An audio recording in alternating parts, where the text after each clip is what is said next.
Dale Hutchins had been driving long haul for going on 19 years, and if there was one thing he'd learned in all that time, it was that the road had a personality.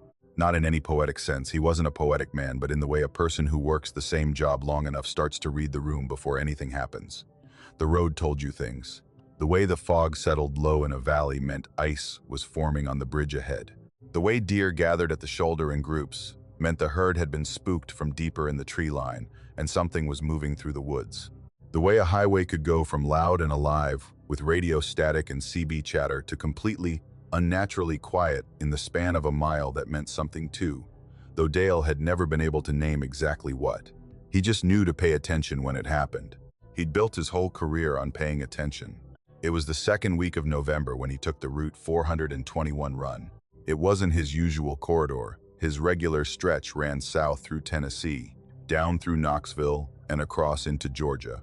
But his dispatcher had called him at 5 in the afternoon with a last-minute ask, and Dale needed the hours, so he said yes, without thinking much about it. The load was construction equipment, nothing unusual, bound for a depot outside Boone, North Carolina. He'd driven 421 maybe a dozen times over the years. He knew its character: 2 lanes through the mountain dark, no median, trees pressing in hard from both shoulders, and almost no ambient light once you cleared the last gas station before the state line. On a clear night, it was the kind of drive that made you feel small in a way you didn't entirely mind. On a rainy night, it was something else. The rain started just past 9 o'clock, which was earlier than the forecast had suggested. It came in fast and heavy, the way mountain rain does, not building gradually but arriving all at once, like something had been holding it back and finally let go. Dale clicked his wipers to high and leaned forward slightly in his seat out of habit, though it didn't help visibility any. The headlights were doing their job, but the rain was eating the light before it had a chance to reach very far, and the road ahead existed in shifting curtains of gray and black that resolved into pavement only about 30 feet ahead of the cab.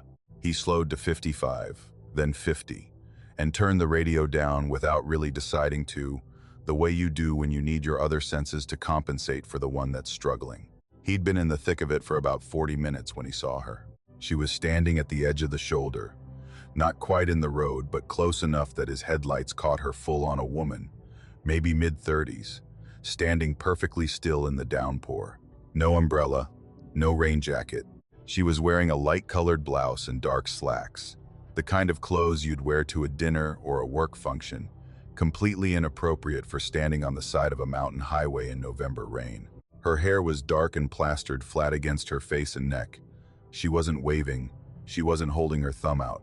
She was just standing there, arms slightly away from her sides, face turned toward the oncoming lane, and Dale nearly passed her before his foot moved to the brake on its own. He told himself later that he didn't know why he stopped. He'd never picked up a hitchhiker in his life. It wasn't something he did, not out of any particular policy, just out of the natural instinct of a man who spent most of his working hours alone and had calibrated his habits accordingly. But something about the stillness of her, the way she wasn't flagging him down, wasn't performing distress. He was just standing in the rain like she was waiting for a bus she knew was coming, made him pull over before his better judgment had time to weigh in. He leaned across the cab and pushed the passenger door open. The dome light came on, and the rain hammered the roof, and she stood at the base of the steps and looked up at him. Her eyes were dark, and her expression was the kind of neutral that isn't quite calm, more like something between calm and absent, the way a person looks when they've been waiting so long they've stopped expecting anything. She climbed up without being asked, and pulled the door shut behind her, and sat down and looked straight ahead through the windshield. Dale waited for her to say something. She didn't. He asked her where she was headed. She said, after a pause that was long enough to notice but short enough that he could almost explain it away, that she wasn't sure. He asked if she had a phone, if she'd broken down somewhere, if there was someone he should call. She shook her head to each question, not dismissively, more like the questions required individual consideration before she could answer them. He asked her name. She gave it. He would later struggle to remember it exactly. Something soft and short, one syllable, the kind of name that slips out of memory the way a word does when you've been staring at it too long. He told her his name and she nodded as though she already knew it, which he noted and then immediately talked himself out of noting. He pulled back onto the highway and drove. The rain had not let up. If anything, it had gotten heavier in the 10 minutes he'd been stopped, the kind of rain that makes the road surface look like it's boiling. He turned the defroster up, and the cab filled with the sound of the fan and the percussion of water on metal and glass. He tried once more to start a conversation, asking her if she lived nearby, if she'd been traveling far. She answered, but the answers came wrong. Not wrong in content. There was nothing strange about what she said, but wrong in timing. A beat behind. Not the beat of someone distracted or tired or processing in a second language, but something subtler and harder to name, like the audio on a video that's been slightly delayed from the picture. He asked her something and watched her face, and her mouth didn't move right away. And when it did, the words were reasonable and ordinary, and he still couldn't shake the feeling that he was receiving them from somewhere slightly farther away than the seat beside him. He told himself she was in shock. That was the rational explanation. She'd been in an accident, or she'd had some kind of episode, or she'd been left there by someone and hadn't fully come back to herself yet. Shock made people slow. Shock made people quiet and inward and off-tempo. He'd seen it before in accident scenes he'd come up on over the years. He kept driving and let the silence be what it was. They'd been on the road together for about 30 miles when she spoke without being asked anything. She said, "Pull over here." Dale looked at the road. There was nothing there. Not a structure, not a driveway, not a turnoff. Just guardrail on the right shoulder and tree line starting immediately behind it. And on the left side, the same trees close to the road, dark and dense and made darker by the rain. No lights anywhere in any direction. He looked at his odometer out of habit, which put them somewhere around mile marker 62, though he hadn't been watching the markers closely enough to be certain. He asked her why. She turned her head and looked at him for the first time since she'd gotten into the cab, and he had a moment brief, almost subliminal, where what he saw didn't entirely match what he expected. Not in any dramatic way. Her face was a face. Her eyes were eyes. But something in the quality of her attention in that moment felt oriented wrong, like a photograph taken from an angle that makes a familiar room look like somewhere you've never been. She looked at him and said, without any particular weight, like she was answering a question about directions, "Because this is where it happened." He didn't ask what she meant. He didn't know why he didn't ask later. He would replay that moment and be unable to account for the silence he offered back to her. He just pulled the truck onto the shoulder and put it in park, and the hazards clicked on and threw amber light and pulses across the rain-soaked road, and she opened the door and climbed down. He watched her in the side mirror. She walked to the guardrail and stepped over it with the care of someone who'd done it before, one leg then the other, and then she was on the other side and walking toward the tree line. The rain was heavy enough that she was losing definition within a few feet, her pale blouse becoming part of the gray wash of rain and dark. He watched her take 10 steps, maybe 12, and then she was gone. Not gone like she'd vanished, gone like the rain, and the dark had just closed around her the way water closes over a stone. Dale sat with his hazards clicking for a long time. He kept expecting to see her come back, or to see a light in the trees, a phone screen or a flashlight or a porch light from some structure he couldn't see from the road. There was nothing. After 15 minutes, he pulled back onto the highway because he could not think of what else to do, and because some part of him had already decided, without fully announcing itself, that he did not want to get out of the cab and go into those trees. He drove to Boone and made his delivery and checked into a roadside motel and sat on the edge of the bed without taking his boots off for a long time. He slept badly and woke before the alarm and was didn't hair for 6 in the morning, which put him at a gas station outside the county line by 7:15. He didn't intend to say anything. He bought coffee and a breakfast sandwich and was almost back to his truck when the old man behind the counter, 70s, he guessed, heavy through the shoulders, with a particular unhurriedness of someone who'd been in the same building every morning for 30 years, asked him if he'd come in off 421. Dale said he had. The old man nodded and said it was bad road on a rainy night. Dale agreed. And then, without fully understanding why, he described the woman. He said he'd picked up a hitchhiker the night before, which was the first time he'd used that word for her, and immediately it felt imprecise. He described her, the blouse, the dark pants, the hair flat against her face, the way she'd stood without signaling, the way she'd spoken. He described where she'd asked him to stop, and which direction she'd walked. The old man had stopped moving. He was holding a rag he'd been using to wipe down the counter, and he was not wiping anymore. He was looking at Dale with an expression that Dale would later describe, to the one person he ever told the full story to, as the look of a man who has just been handed confirmation of something he'd spent years hoping no one would ever confirm. He asked Dale to wait and went into the back and came out with a folder, the kind with a metal clasp, the kind people use to keep documents they don't want to fold. He opened it on the counter and removed a newspaper clipping. The paper had gone yellow and the fold lines had worn soft with handling, which told Dale it had been taken out and put back many times over many years. He turned it to face Dale on the counter. It was from a local paper. The date at the top of the page read March 1987. There was a photograph, small, black and white. The quality of photographs from that era, slightly soft at the edges. A woman's face. A portrait, the kind taken for work or for a yearbook, formal and still. Below it was a short article. Dale didn't read it all, but he read enough. A woman had been struck by a northbound semi on Route 421 inches the early hours of a Tuesday morning during a rainstorm. She'd been found on the shoulder near mile marker 63. She'd died at the scene. The driver had not seen her until it was too late. Dale looked at the photograph for a long time. He looked up at the old man and didn't say anything, because there was nothing immediate to say. The old man took the clipping back and folded it carefully along its original creases and put it in the folder and closed the clasp. He told Dale that she'd been out there a long time, that other people had seen her, over the years, not many, but enough that he'd stopped being surprised. Always in the rain, always around the same mile markers, always going back to the trees. He said he didn't know what it meant, theologically or otherwise. He said he'd given up trying to put language around it. He said that in his experience, the ones who saw her didn't talk about it much, and that was probably for the best. Dale drove home that day over different roads than he'd come in on. Not consciously, or not entirely, he told himself it was because of road conditions, because of construction updates on the dispatch radio, because the southern route was faster that morning. He believed some of that.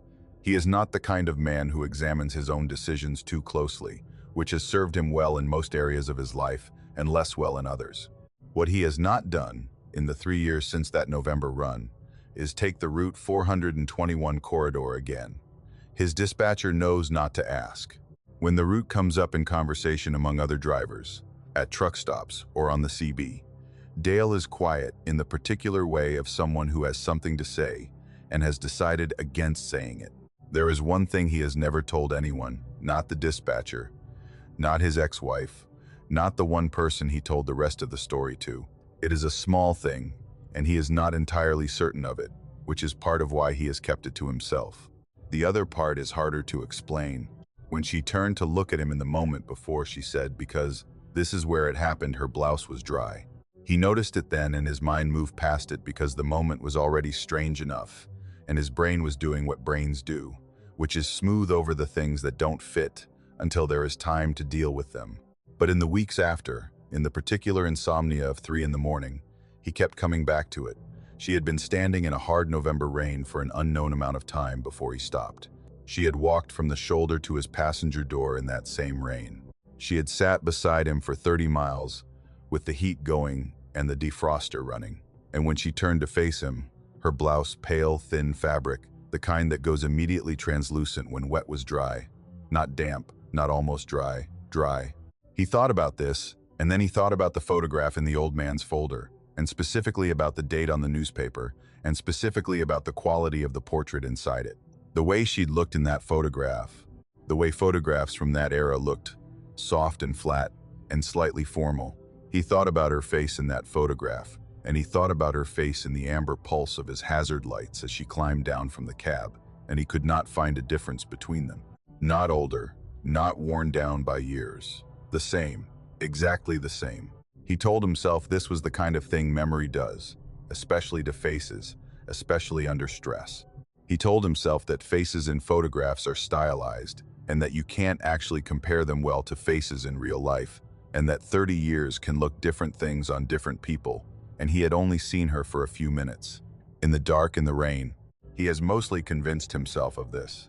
On the nights when he hasn't, He lies in the dark and thinks about the tree line on the right shoulder of Route 421 near mile marker 62. And he thinks about what is in those trees. And he thinks about what it means that she goes back there every time, in the rain, to the same 10 feet of dark between the road and the forest, and whether she stays or whether she only exists in the moments between one pair of headlights and the next. He thinks about the driver of the northbound semi in March of 1987, who did not see her until it was too late, and he wonders what that driver saw in the seconds before impact, whether she was standing still the way she'd stood on the shoulder the night Dale stopped, arms slightly out, face turned toward the oncoming lane, not flagging anyone down, not running, just waiting in the rain with the patience of something that has nowhere else to be. He thinks about this, and then he stops thinking about it. The way you close a door, not because you've resolved what's on the other side, but because some doors are better kept closed. The last time the Route 421 corridor came up on the dispatch radio, one of the younger drivers on the frequency said the road was clear and the weather was dry, and asked if anyone had notes on the run. There was a pause on the channel, the usual pause of drivers checking their own routes and deciding whether to answer. Dale had his hand on the handset. He held it there for a moment. He put it back. He took the southern route and said nothing. Marcus Webb was not a man who trusted his instincts blindly, but he respected them. 19 years of driving had taught him that the body knows things before the mind catches up, the way your foot eases off the accelerator before you've consciously registered the ice forming on the bridge deck, the way your hands tighten on the wheel a half second before the gust comes off the mountain gap. He'd learned to treat those signals as data rather than feeling, which is the kind of distinction that sounds small until it saves your life on a dark stretch of I-8D1 at 2 in the morning with 40,000 pounds of freight behind you, and the road doing something unexpected. He was not a superstitious man. He was a precise one, which in some ways is more dangerous, because precise men trust what they can measure and become very quiet when the measurements stop making sense. He'd been running the I-81 corridor out of Bristol, Virginia, since his third year in the industry, which meant he knew that particular stretch of Appalachian highway the way a person knows a house they've lived in for a decade, not by thinking about it, but by having absorbed it, the way the body absorbs a space through repetition until navigation becomes something closer to memory than attention. He knew where the road surface changed from smooth asphalt to the rougher aggregate that the state had repaved in 2018 and hadn't quite matched to the original. He knew which mile markers were bent from old collisions and which ones had been replaced. He knew where the cell signal dropped and didn't come back for 12 miles. He knew the way stations when they operated, which shifts they kept, which inspectors worked, which rotations, because a man in his line of work who doesn't know his way stations is a man who loses time and money and eventually his patience for the job altogether.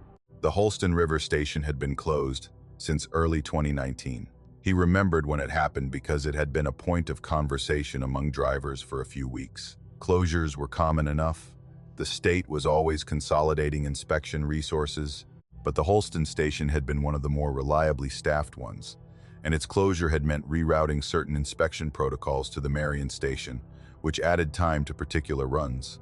He'd driven past it dozens of times in the 3 years since.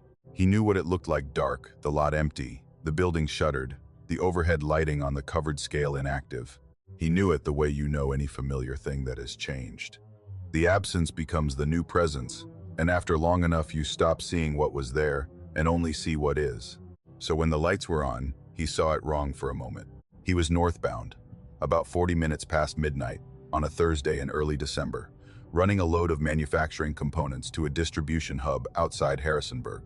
The load was unremarkable, the schedule was tight but manageable, and he'd been in that particular groove of long-haul driving where the road and the cab and the low noise of the radio become a single, continuous environment that you inhabit without quite thinking about it. He came around the long curve before the Holston station and the light was there. Not emergency lighting, not a maintenance crew's portable floods, the full overhead lighting of an operational way station, the green illuminated sign, the scale lights, the lit windows of the inspection booth, the whole apparatus of a functioning station, exactly as it had looked before the closure, burning against the December dark like nothing had ever changed. His first thought was that it had reopened.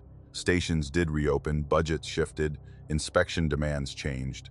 The state made decisions without announcing them widely. He checked his mirrors out of habit and began to ease toward the right lane. And in the 3 or 4 seconds it took him to do this, he ran the logic quickly. If it was open and he bypassed it and someone pulled his black box data later, that was a problem. If it was open and he stopped and it turned out to be a miscommunication, that was 20 minutes. He pulled in. The lot was surfaced and dry. The overhead lights were the sodium kind, orange-white, and they lit the scale and the booth and the painted directional markings on the asphalt with the flat, even quality of a place that expected to be seen. He rolled onto the scale and waited. The indicator board lit up. His weight was within tolerance. A light above the booth window went green, and he pulled forward to the window and stopped, and powered his own window down. The man in the booth was maybe 55, white-haired at the temples, wearing the standard dot uniform, the light gray shirt, the shoulder patches, the lanyard with the ID holder. He had reading glasses pushed up on his forehead, and a coffee mug on the shelf beside him, and a desk lamp angled down over a clipboard. He looked exactly as an inspector looks. He asked Marcus for his paperwork in the particular tone of someone who has asked for paperwork 10,000 times and has no particular feeling about asking for it one more. Marcus handed over his logbook and his bill of lading and his registration. The inspector took them and looked at them with the practiced efficiency of someone who knows exactly what he's looking for and where to find it. He asked 2 questions, the nature of the load and the destination, and Marcus answered them, and the inspector nodded and stamped the logbook and signed beneath the stamp and handed everything back and said to drive safe.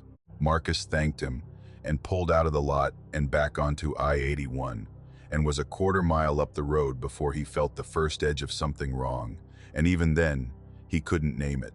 It was the feeling of a conversation you can't quite place, familiar in its texture, but wrong in some way you keep circling without landing on. He turned the radio back up and drove.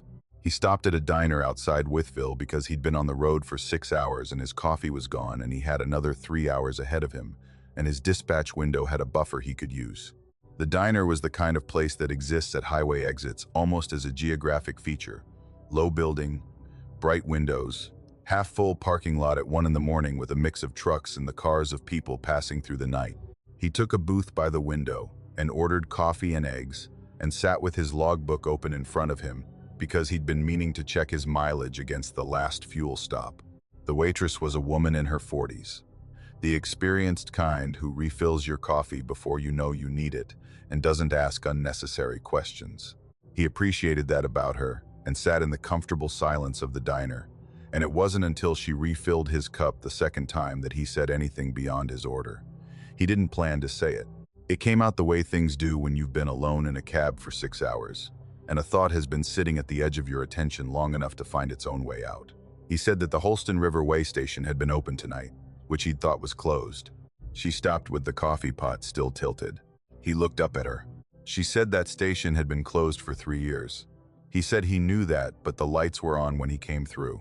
She said that wasn't possible.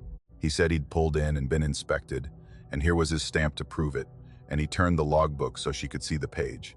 She looked at it for a moment, and then she set the coffee pot on the table and she said to wait. She went to the back of the diner, and he heard a low conversation he couldn't make out. She came back with a man about her age, her husband, it turned out, who worked in county records and had stopped in to drive her home after her shift. He sat down across from Marcus without being asked and looked at the logbook. He looked at it the way Marcus had expected the inspector's information to resolve into something explicable, some administrative overlap or temporary reopening, a straightforward answer to a straightforward question. Instead, he looked at it the way a person looks at something they are trying to find a rational frame for and failing. He asked Marcus, who had stamped the book. Marcus said an inspector, 50s, white hair at the temples, standard uniform. The man across from him was quiet for a moment. He asked if Marcus had seen a name on the ID badge. Marcus said he hadn't paid close attention, but there was a name on the stamp itself, which was standard inspectors' stamps carried their certification number and name. He looked at the stamp and read it out. The man across from him did not react immediately, which was its own kind of reaction. He looked at the stamp and said the name quietly to himself, the way you repeat something to make sure you've heard it correctly. Then he looked up at Marcus and asked him if he was sure that was what the stamp said. Marcus turned the logbook around and pointed to it. The ink was there, fully legible, still with the slight sheen of fresh impression the way a stamp looks in the first hour after it's been pressed. The man sat back in the booth. His wife was standing at the edge of the table with her arms crossed, not cold but held, the way a person holds themselves when they are trying not to show that they are unsettled. The man said, speaking carefully in the way of someone who is choosing words, because the wrong ones would sound a particular way they want to avoid, that the name on Marcus's stamp belonged to an inspector who had worked the I-81 corridor for 14 years, including a rotation at the Holston River Station. He said that this inspector had been killed in a collision on I-81 inches February of 2020. A tire blowout on a loaded flatbed, overcorrection, the kind of accident that happens fast enough that there's nothing to be done. He said that the Holston station had been one of this man's primary posts. He said that as far as county records were concerned, this man had not worked a shift since the morning before he died. Marcus looked at the stamp in his logbook. He looked at the ink. He looked at the signature below the stamp, which he had not read carefully at the window, had not read at all. Just registered as present the way you register a signature as present without reading it, because signatures are procedural and not informational in that context. He read it now. The handwriting was even and practiced, the handwriting of someone who had signed his name on official paperwork thousands of times. It was legible. It was there. The ink had the particular matte quality of something that had been dry for an hour or more. He did not sleep well in the bunk that night. He was parked at a truck stop outside Harrisonburg after completing the delivery, and the lot was loud with the white noise of idling engines and the occasional hiss of air brakes, and he lay in the bunk and looked at the ceiling of the cab and went through the experience at the weigh station the way you go through something you are trying to find the seam in. There had been lights. There had been a functioning scale with a functioning readout. There had been a man. He had touched Marcus's paperwork. He had spoken. His voice had the particular flat affect of a man doing a routine job, neither warm nor cold, professionally neutral. His hands had looked like hands. His uniform had looked like a uniform. The coffee mug on the shelf had been real enough that Marcus could remember the logo on it, some regional brand, dark lettering on a cream background. The desk lamp had thrown a cone of yellow light across the clipboard. These were not the details of a hallucination. These were the details of an ordinary place doing ordinary work. And yet, he pulled the logbook out from under the bunk where he'd put it and turned on the reading light and looked at the stamp again. He looked at it for a long time. Then he put the logbook away and turned off the light and lay in the dark and thought about the last time he'd driven past that station, before tonight. A run 2 weeks ago, northbound, same corridor, clear night. He could picture it clearly, the lot dark, the sign unlit, the booth windows black, the whole station with the particular settled quality of a place that has been empty long enough to look like it chose to be. He was certain of this. He had looked at it, as he always looked at it, with the mild reflexive attention of someone passing a familiar landmark. It had been closed, demonstrably, visibly, unambiguously closed. He thought about the man behind the glass. He thought about the reading glasses pushed up on his forehead. He thought about the way the man had taken his paperwork with the ease of long habit, the slightly mechanical economy of motion that comes from doing something the same way for years until efficiency becomes instinct. He thought about whether there had been anything wrong with the man's face, and found, in the honest audit of his own memory, that there had not. The face was the face of a man who worked nights in an inspection booth and was neither happy nor unhappy about it. Ordinary in the particular way that ordinary things are ordinary, not constructed to seem so, just genuinely without edge. This was the part that stayed with him longest. Not the light in the closed station, which could be explained a generator, a utility error, a mistake. Not the stamp, which could be explained. A stamp doesn't die with the man who owns it. Equipment gets reassigned. But the man's face, the ease of him, the coffee, the desk lamp. The way he'd said drive safe in the tone of someone who says it 60 times a night and means it a little less each time but still says it because it's what you say. That wasn't assembled. That was inhabited. In the morning he called his dispatcher and said he needed to flag a logbook discrepancy before his next run. His dispatcher was not a man who asked many questions, which was one of the reasons Marcus had worked with him for 8 years. But even he paused when Marcus described the situation in the abbreviated version he'd prepared. Closed station, open, stamp from a name that shouldn't be active. The dispatcher said he'd look into it and call back. He called back 2 hours later and said he'd checked with the regional DOT office, and the Holston River Station had no scheduled reopening, no temporary activation, no maintenance crew that would have required power restoration. He said the DOT office had asked him to send over a copy of the stamped page for their records, which Marcus did, and which he never heard anything about again. He drove the I-81 corridor 4 more times over the following 2 months. The Holston station was dark each time. He slowed as he passed it, not dramatically, just enough to see the lot clearly, the shuttered booth, the inactive signs. On the 3rd pass, he noticed something that he couldn't account for and didn't try to. A coffee mug on the interior windowsill of the booth, visible through the dirty glass. Dark lettering on a cream background. He didn't stop. He noted it and kept driving and did not mention it to anyone because there was nothing to say about it that would make it better or easier or less present in his mind than it already was. He ran that corridor for another year before transferring to a southern route. He told people it was the pay, which was partly true. He told his dispatcher it was the hours, which was also partly true. There were a lot of partly true things about why he stopped running I-81, and none of them were the whole truth. And he'd made his peace with that in the way a man makes peace with things he's decided not to examine too closely, which is to say he'd mostly just decided not to think about it, and mostly that had worked. What he has not been able to stop thinking about, not completely, not for any sustained period, is the moment at the window when the inspector handed his logbook back. The exchange was ordinary. Marcus had taken the book with his right hand. The inspector's hand had been there to pass it. Their fingers had not touched, which was normal, the kind of careful non-contact of 2 people exchanging an object efficiently. But in the half-second before Marcus took the book, his eyes had gone to the inspector's face, the way they do when you're completing a transaction and registering the other person one final time before driving away. He doesn't know what he saw. He's been over it enough times that he can no longer trust his own reconstruction of it. What he remembers, or what he believes he remembers, and he's learned to be careful about that distinction, is that in the overhead light of the inspection booth, in the moment before the logbook changed hands, the inspector's eyes had not been on the paperwork, or on the road, or on Marcus's face.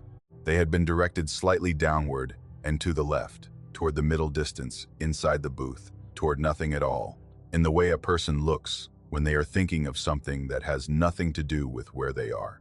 And the expression on his face in that moment, in the half-second before he registered Marcus reaching for the logbook and his eyes came back to the present, had been one that Marcus could not name exactly, but has circled around in the quiet hours of many subsequent nights.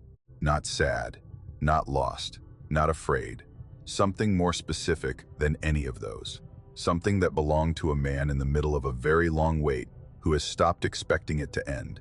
Marcus has driven past many closed things in 19 years. Closed rest stops and closed diners and closed motels with their signs dark and their lots gone to weed through the asphalt cracks. He has never stopped for any of them. He has never confused a closed thing for an open one, not before that December night and not since. He is a precise man who trusts measurement, and the measurement that night had been wrong in a way that had no technical resolution, and he has filed it in the place where precise men put things that resist their precision. Not dismissed, not explained, not spoken about unless necessary, and mostly not spoken about at all. The logbook with the stamp in it is in a plastic sleeve in a box in his garage. He has not thrown it away. He does not know why he has not thrown it away. When he thinks about this, he usually stops thinking about it fairly quickly, which is the closest thing he has to an answer for it. The name on the stamp is still there. The ink has not faded. Ray Pollock had been driving long enough to know that the CB radio was less a communication tool than it was a kind of social weather, a way of reading the atmosphere of the road, of knowing what was ahead and behind and beside you in the particular darkness of a mountain highway where visibility collapsed to the range of your headlights and everything beyond that was inference. He'd started on the CB young, in the early years when he was still learning the routes and the lingo and the unwritten protocols of who talks and when and how much. And he developed the habit that most experienced drivers develop, which is to keep it on at low volume as a kind of background sense, not quite listening, but not quite not listening either. The way you keep one ear on a room you're not fully in. Channel 19 was the default, the National Trucker Channel, the one that hummed with traffic reports and road conditions, and the occasional long-haul conversation between drivers running parallel routes through the night. He knew its rhythms. He knew what it sounded like when it was working right. He knew, therefore, what it sounded like when it wasn't. The Clinch Mountain stretch of US 19 through southwestern Virginia was not a road that invited comfort. He'd run it maybe 30 times over his 12 years in the industry, and had never fully relaxed on it, which was a distinction he noticed, because there were very few roads that kept him from settling into the particular low-level ease of a driver who knows his corridor. Clinch Mountain was different in the way that certain geographical features are different, not hostile exactly, but indifferent in a way that felt personal, the way a very large thing can make you feel small, not through any action, but simply through the fact of its scale and its age and its complete disregard for your presence. The road ran through the mountain in curves that required attention, and through forests that pressed the shoulders on both sides, and through elevation changes that meant the fog collected in the low stretches and sat there without moving, thick enough to cut your visibility to 50 feet and make the world outside your cab feel hypothetical. On a clear night, it was simply a difficult drive. On a foggy October night, it was something else.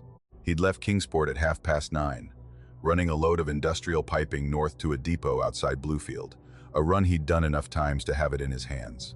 The fog had been present from the first mile but had thickened as he gained elevation, and by the time he was in the heart of the Clinch Mountain section, it was the kind of fog that makes you conscious of your own breathing, the kind that presses against the windows and makes the interior of the cab feel smaller and more sealed than it actually is. He had the CB on at its usual low volume, and it had been quiet for the past hour, which was not unusual for that stretch. The terrain played with transmissions, the mountains absorbed signal, and long, empty quiet on Channel 19 was common enough through that corridor that he'd stopped registering it as anything. The quiet was the baseline. It was the interruption of the quiet that mattered. The voice came in at 10:47. He knew the time because he'd just glanced at the dash clock a minute before, doing the habitual mileage calculation that long-haul drivers do almost unconsciously, checking their progress against their schedule. The voice was male, he thought, though it had the quality that CB transmissions sometimes had of flattening the indicators of gender and age, coming through the static as something almost abstracted human in its cadence, but stripped of the texture that makes a voice a person. It was calm. That was the first thing he registered. Not the calm of someone trying to sound calm, but the calm of someone for whom calm was simply the ambient state, the way a person sounds when they are reading a list of items they have no particular feeling about. It gave a truck description. He almost didn't catch it because his attention was on the fog and the road, but his ear snagged on something in the transmission and pulled his focus back, and he turned the volume up slightly and heard a make and model that took him a moment to place because you don't usually hear your own truck described to you, a color the particular shade of dark blue that his cab was painted, which he'd always thought of as navy, but which the registration listed as midnight blue. A year, a license plate number, his license plate number. He had the experience, in the 3 or 4 seconds that followed, of his mind doing something it does in genuine moments of wrongness. Not panic, but a kind of total attentive stillness. The way a system shunts everything to a single process because everything else has become secondary. He turned the volume up further. The voice had stopped, static. The fog pressed the windshield. He was doing 40, because 40 was all the fog allowed, and the road curved left ahead and he navigated it with the automatic competence of a man whose hands knew the route. And he turned the CB volume up as high as it went, and listened. His name came through the static like it had always been there, waiting for him to turn the volume up enough to hear it.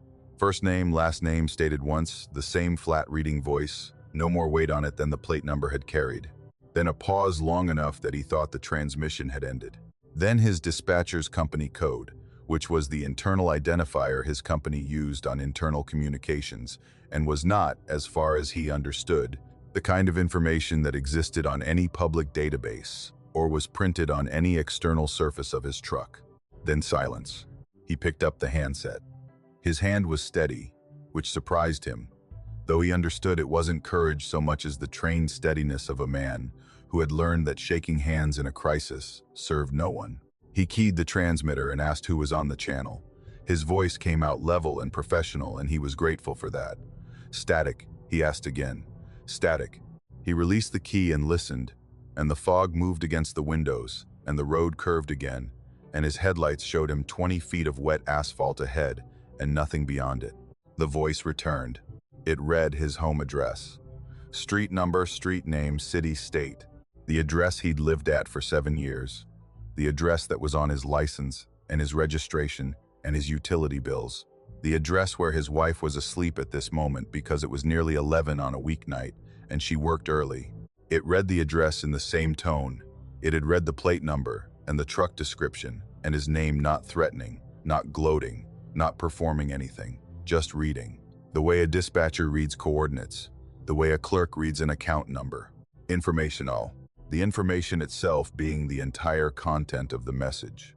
He did not key the handset again. He put it back in the bracket, and he pressed the accelerator, and he did not stop accelerating until the speedometer read 65, which was too fast for that fog on that road, and he knew it, and did it anyway.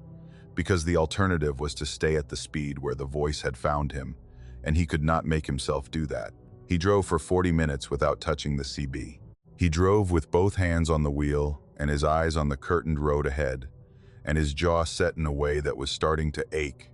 By the time the fog thinned and the elevation dropped and the lights of Bristol assembled themselves out of the dark ahead of him like a fact he had been moving toward without knowing it was there. The truck stop was a Flying J on the south end of the city. Big lot, well lit, and he pulled in and parked in the far end of the row and sat for a moment with the engine running and the CB off and his hands still on the wheel. He was aware of his own heartbeat in a way he wasn't usually aware of it. He sat until that passed, and then he went inside and got coffee, and stood at the counter and drank it, and thought about what he was going to do with what had just happened. He told Carla Dupree, because she was there. That was the honest answer. She happened to be at a table near the window with her own coffee and a road atlas she was annotating in pencil. The way she always planned her routes. Old school, and he knew her the way you know people you've been crossing paths with for years on the same corridors, without ever sitting down together for a real conversation. She was maybe 55, had been running the Virginia-Tennessee corridor since before he'd gotten his CDL, and had the particular composure of a woman who had heard most of what there was to hear on a CB radio, and retained the ability to distinguish between what required attention and what did not. He respected that about her. He sat down across from her without being invited, which was something he wouldn't normally do, and he told her what had happened. She listened without interrupting, which he also respected. When he finished, she was quiet for a moment, looking at her coffee cup rather than at him, in the way of someone considering how much of what they know to give out. Then she reached over to her CB. She kept it clipped to her jacket when she was off the truck, which was a habit he'd noticed before and filed as eccentric, and she turned it off. Not turned it down. Off. She set it on the table and looked at him and said that he should not have keyed back. He asked what she meant. She said that whatever was on Channel 19 through that stretch of mountain, the ones who answered it were the ones who had problems. He asked what kind of problems. She said the last kind. She said it the way a person says something they've said before, not casually, but with the flatness of a fact that has been repeated enough times to lose the shock of it while retaining the weight.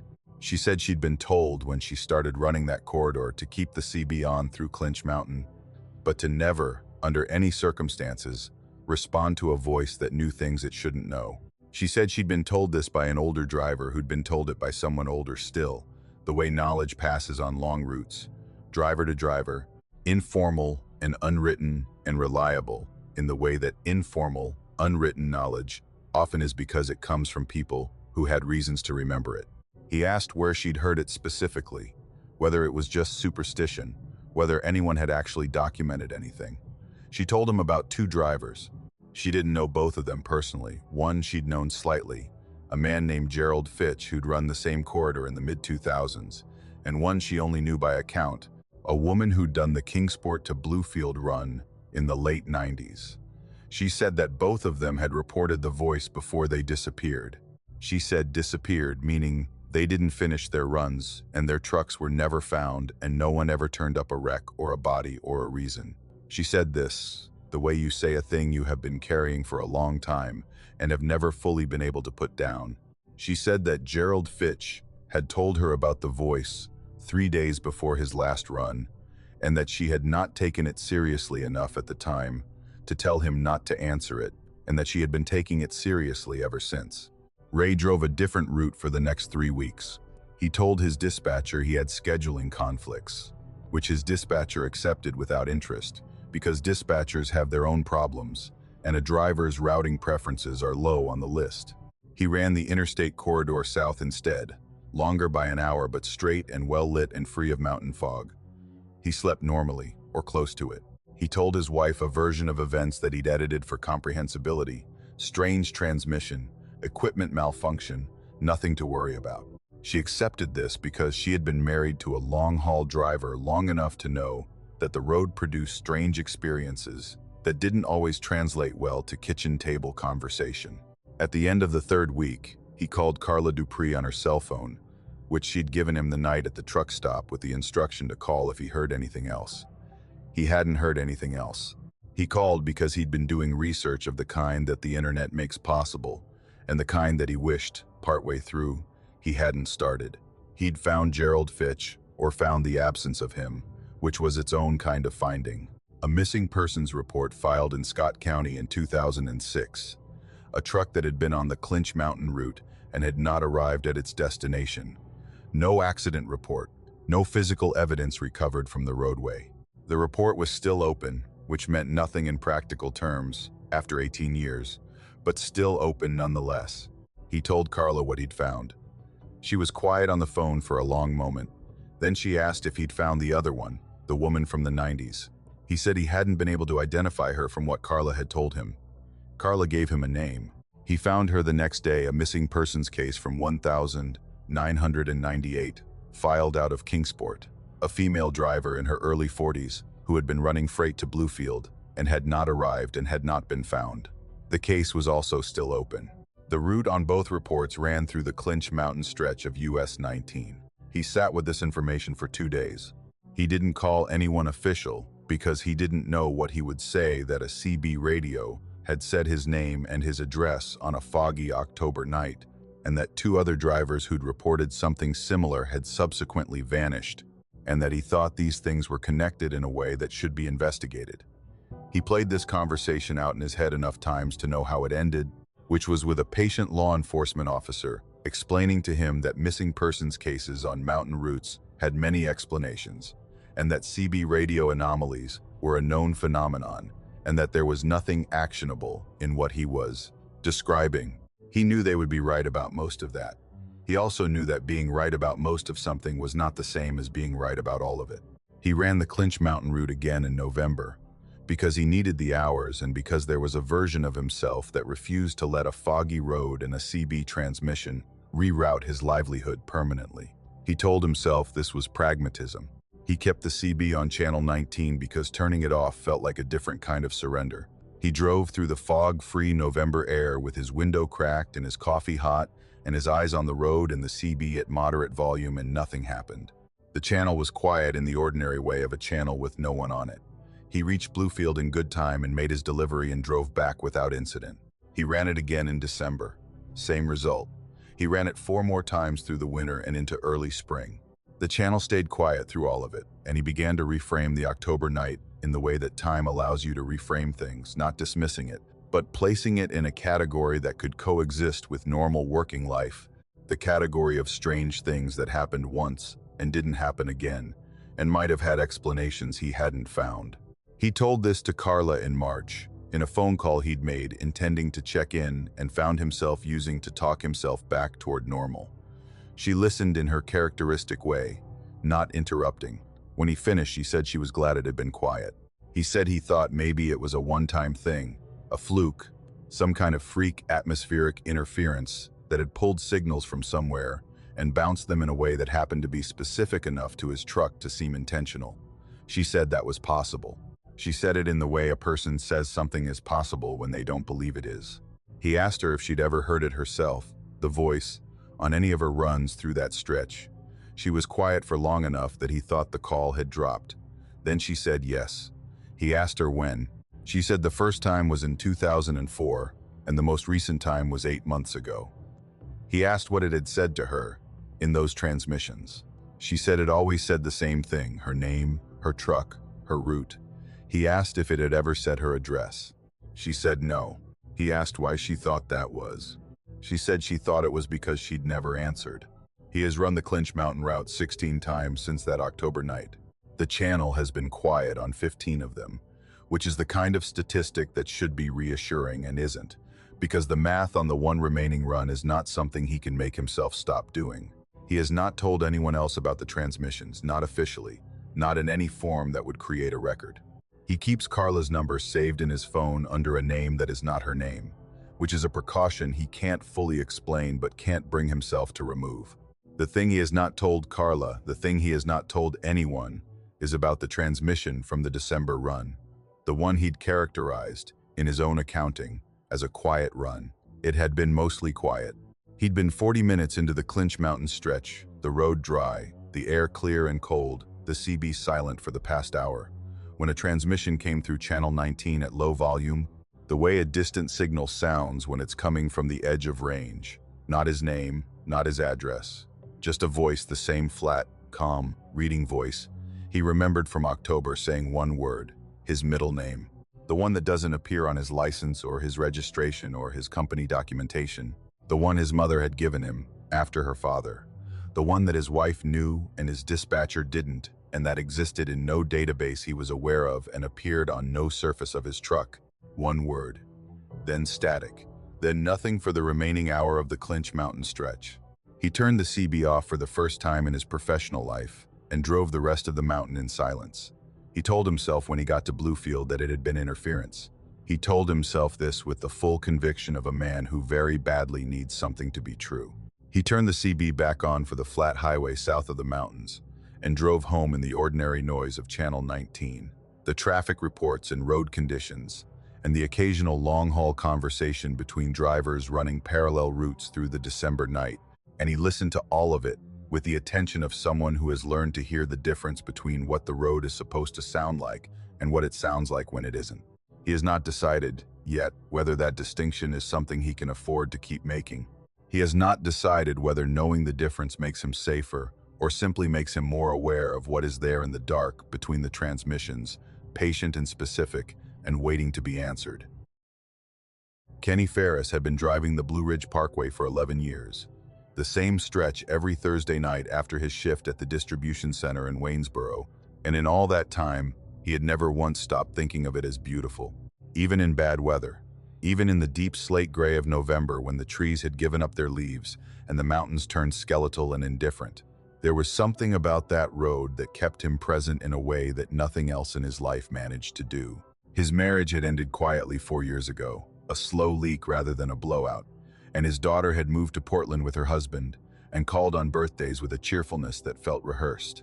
His apartment in Staunton had the particular quality of a space that had been lived in but never inhabited. But on Thursday nights, with the parkway unrolling ahead of him and the radio tuned low to whatever came in clearly enough to hear, Kenny felt like a person with somewhere to be. That night in October, the rain had started somewhere around the Humpback Rocks overlook, and by the time he reached the stretch, approaching milepost 70, it had become the kind of rain that changes the nature of driving entirely. Not a storm with character, no thunder, no lightning, no drama, just a massive and indifferent weight of water descending from a sky that had turned the color of wet concrete. His wipers were at full speed and barely keeping up. The road ahead of him dissolved into a blurred tunnel of headlight and rain, and the white broken line appeared and disappeared like a signal from something uncertain. He had slowed to under 30 miles an hour.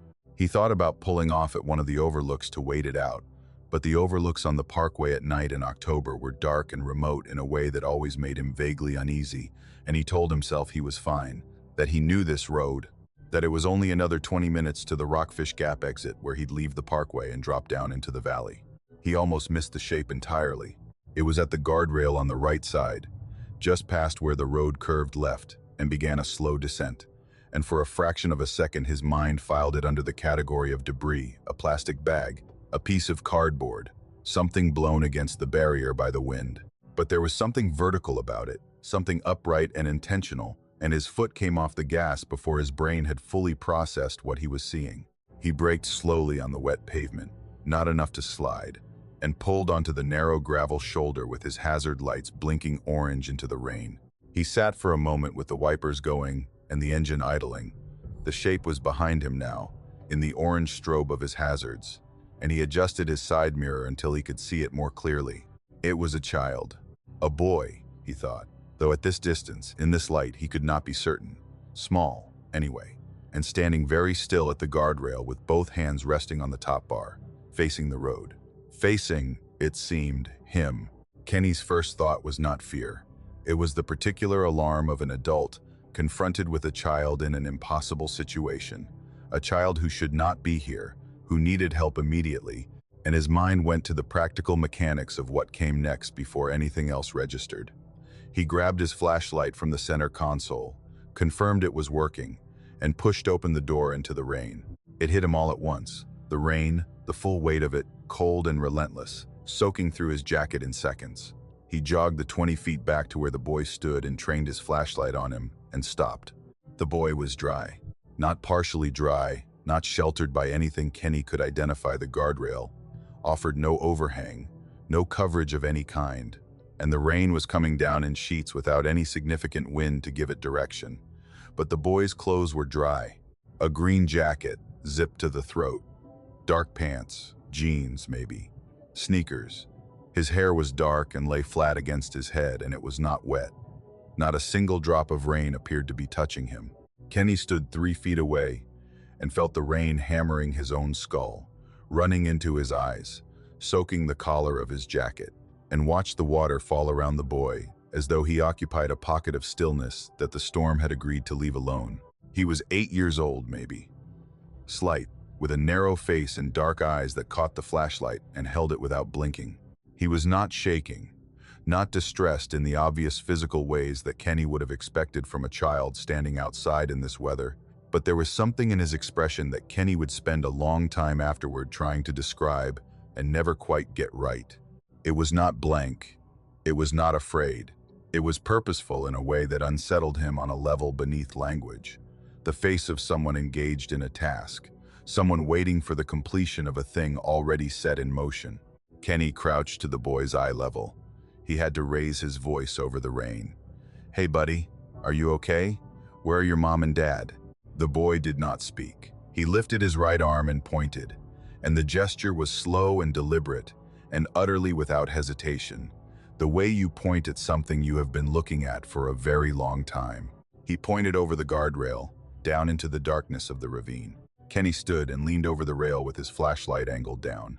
The slope was steep, maybe 60 or 70 feet of drop, heavy with rhododendron and exposed rock face, and at the bottom was the creek, which had risen with the night's rain and was moving fast, and in the moving water, half submerged, and lying at an angle that spoke of tremendous force, was a station wagon.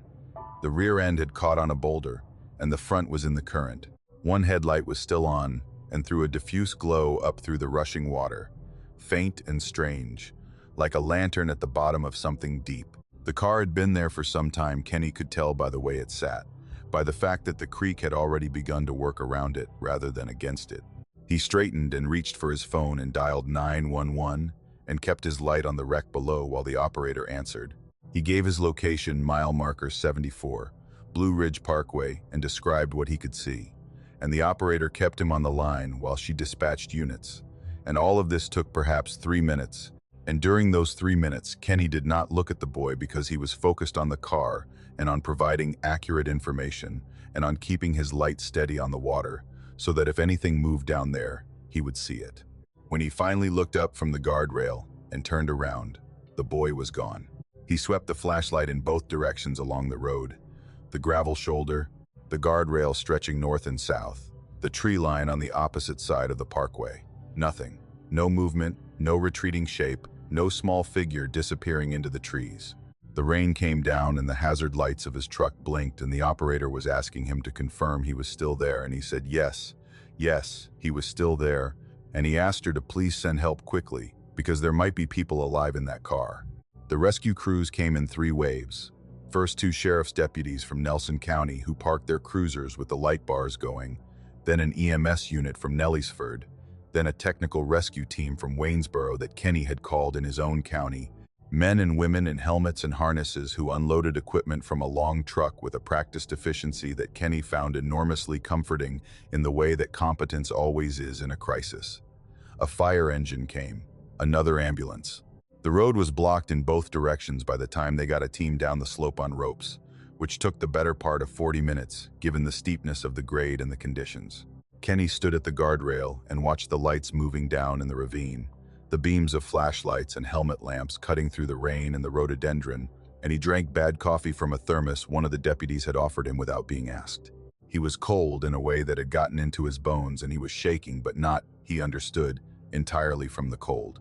He kept looking up and down the road. The boy's absence had a weight to it that the boy's presence had not. One of the paramedics, a heavy-set man named Garrett, who had introduced himself while checking Kenny's basic condition, pulse, pupils, the practical kindnesses of emergency medicine, came and stood beside him at the rail while they waited. They could hear, distantly, the voices of the crew below. 2 in the car, Garrett said. Both adults, driver and passenger. They're alive, barely. Car's been down there a while. Water temperature alone. He shook his head. You're lucky you stopped when you did. It was the boy, Kenny said. Standing at the guardrail, he pointed down. Garrett looked at him. The expression was not disbelieving, exactly. It was careful, the expression of a man who had learned to manage information before responding to it. What boy? There was a child here when I pulled over. 8 years old, maybe. Boy, green jacket, standing right there. Kenny pointed to the spot at the guardrail. He pointed down at the car. That's why I looked.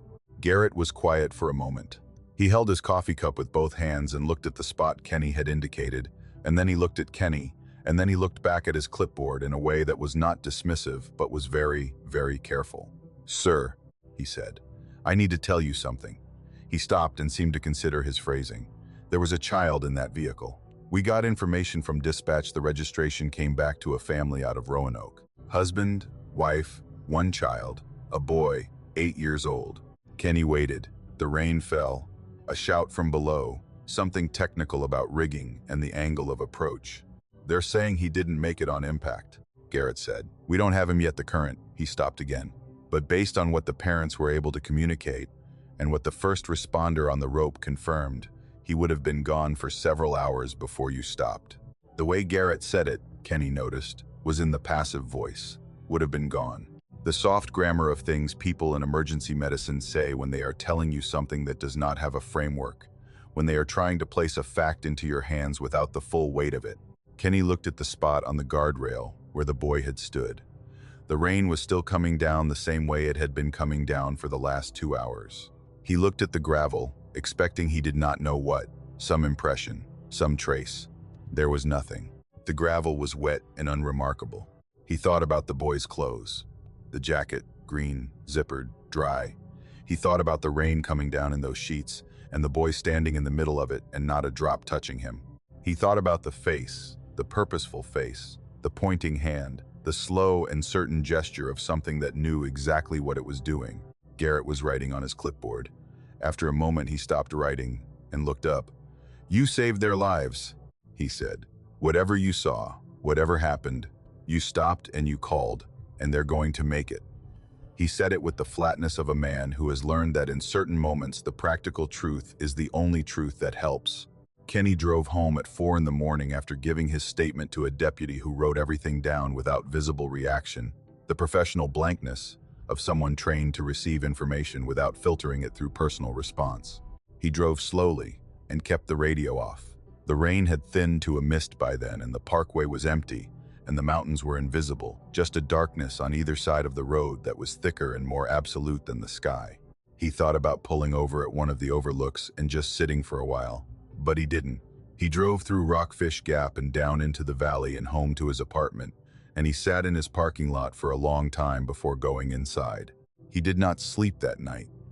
He sat in his kitchen with the lights on and drank the rest of a pot of coffee and tried to think about it rationally, to build a framework around what he had seen that would hold. He considered the obvious possibilities, the ones that Garrett and the deputy had both carefully not suggested to his face, the possibilities that exist in the space between what witnesses report And what emergency personnel document? He had been tired. He had been driving in extreme weather. An hour past his usual threshold of attention. The mind, under stress, generates images, patterns, fills in shapes from ambiguous data.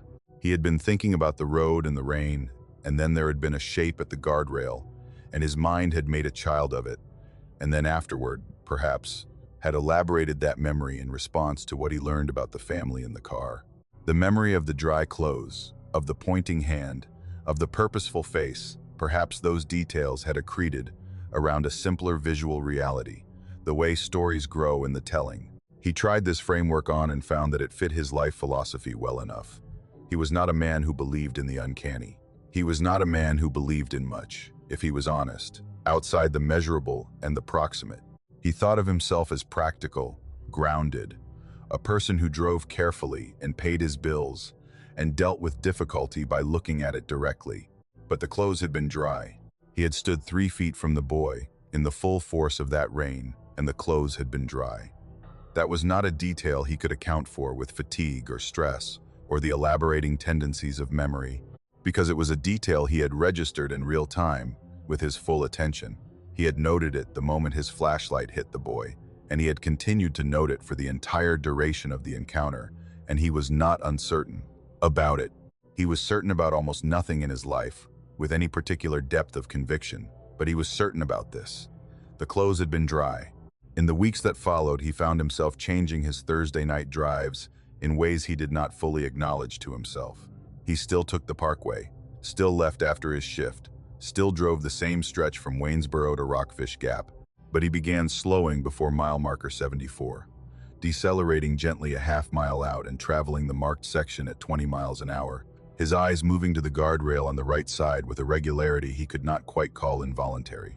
He told himself it was a reasonable response, that anyone who had seen what he'd seen would be alert in that location, that this was simply attentiveness, rather than something else.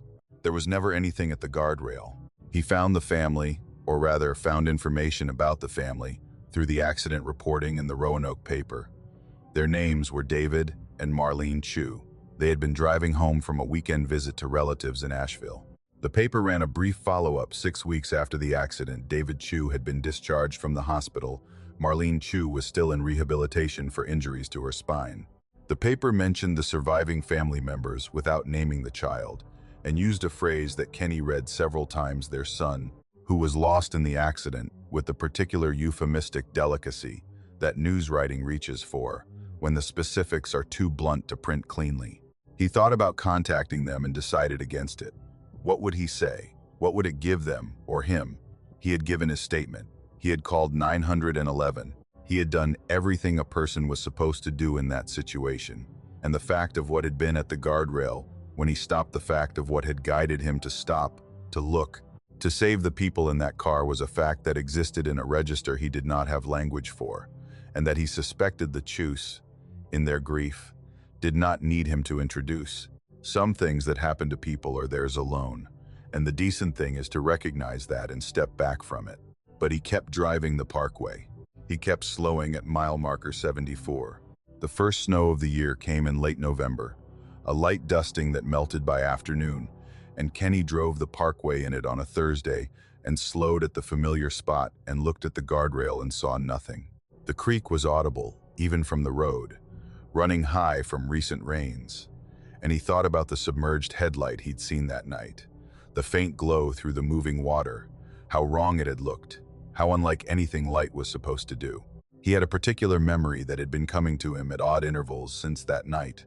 It was from when he had been crouching at the boy's level, his face close to the boy's face, trying to be heard above the rain.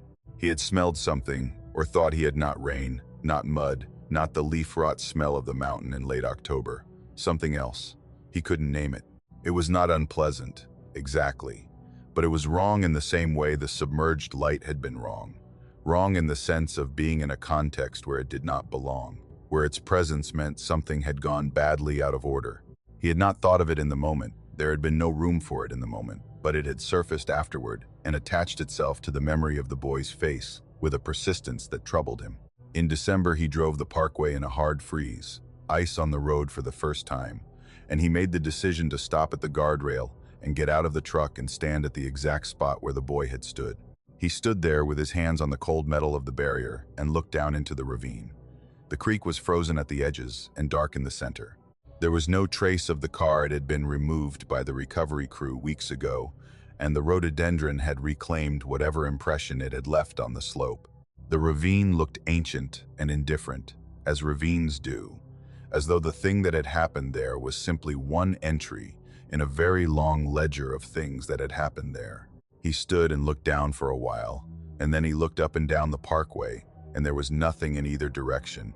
No other vehicles, no shapes at other guardrails, just the road going north and south into the December dark, and the mountains on all sides, and the sound of the creek below. He felt something standing there that he had felt only a few other times in his life. Not fear, exactly, though there was fear in it, but something more like the physical sensation of standing at the edge of a thing too large to see the shape of. Something that went back further than you, and would continue past you, and which did not require your understanding in order to remain absolutely, unrevocably true. He got back in the truck and drove home. In January, he started calling his daughter on days other than her birthday. She sounded surprised at first and then pleased in a way she didn't bother to hide. And they talked about small things, her work, her neighborhood, the weather in Portland, which was always either raining or threatening to. And he did not tell her about the boy at mile marker 74. He did not tell anyone about the boy.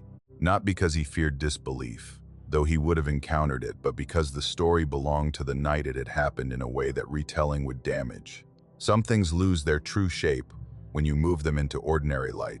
He thought sometimes about whether the boy had known, whether whatever version of the boy had been standing at that guardrail, whether it had known what it was, what had happened, where the parents it was pointing toward were located in the hierarchy of things still present and things already gone. He did not know how to think about this. He was not equipped for it theologically or philosophically, and he was honest enough with himself to admit that. But he thought about the face, the purposeful face, and the patience in it. The quality of someone who has been waiting and who is, in the waiting, without distress, not at peace. Exactly, that word felt wrong, too soft, too resolved. More like someone suspended in the middle of a task, focused entirely on the completion of it, unconcerned with everything that lay on the other side. He had completed the task. Whatever it had needed from him, he had provided. He had stopped the truck and he had looked over the guardrail and he had called 911, and David and Marlene Chu had been pulled from the creek with their lives still in them. He thought sometimes about the boy in the creek, somewhere downstream, carried by the water that had been running so fast that night. The recovery, he had read in a second brief notice in the paper, had been completed in the weeks after the accident. He did not read beyond the first sentence of that notice. He folded the paper and put it in the recycling and did not take it back out. On a Thursday in late February, the night mild and clear for the first time in months, Kenny drove the parkway with the window down and the radio off, and the smell of the mountains coming in cold still, with something underneath it that might, in another few weeks, become spring. He drove slowly out of habit, out of the particular attention the road had taught him, and when he reached the section near mile marker 74, he slowed further and looked at the guardrail on the right side, and there was nothing there, as there had been nothing there for months. But he did not look away quickly. He let his eyes stay on the spot as he passed it. He did not know what he was offering by looking. He did not know if anything required it. He knew only that on a night in October, a child had stood in the rain without getting wet and had pointed, and he had looked, and because he had looked, two people were alive who would not otherwise be. That was the shape of it. That was the part he could hold. The rest of it, the dry clothes, the smell he couldn't name, the boy's face in the beam of his flashlight, the absence where the boy had been, that part he did not hold so much as carry, the way you carry something you have been given without being asked, and that you cannot put down because it turns out to be part of the weight of you now, part of the thing you are, dragging its true and unresolvable self through all your ordinary days. He drove through to Rockfish Gap and down into the valley, and the radio came on when he reached the lower elevation, and he left it on and listened to it without really hearing it, and the mountains behind him disappeared into the dark. And somewhere in those mountains, in a ravine at mile marker 74, the creek was running, and the rhododendron was beginning its long private preparation for spring, and the guardrail stood at the edge of the road in the dark, with no one at it. No one that could be seen. Phyllis Graham had been driving long haul for 19 years, and she had learned, the way you learn things that no one teaches you directly, that the road has its own set of rules that exist parallel to the ones printed in the CDL manual. You learn to read the quality of light on wet asphalt at 2 in the morning, what it means when a town's single traffic signal swings loose on its cable in no particular wind, which truck stops have the kind of bathrooms that tell you something true about how a place regards the people passing through it. You develop a relationship with distance that civilians don't have, a bodily understanding of what 100 miles feels like versus 200, how the body marks time in a moving vehicle across the slow geography of a country that looks, from the cab of a Kenworth, entirely different than it does from anywhere else. Phyllis had driven through 41 states. She had driven through every kind of weather and every kind of night. She had a system for all of it, and the system had kept her safe and kept her employed and kept her largely sane through a divorce and a daughter's difficult adolescence and the slow accumulation of miles that was, she sometimes thought, the actual substance of her adult life. She did not consider herself a person given to imagination. She said this specifically when she finally told the story to her dispatcher, Russ, who had been dispatching for their company for 14 years, and who she trusted in the particular way. You trust someone you've never met in person, but who has been a voice in your ear during every difficult stretch of every difficult night, she said.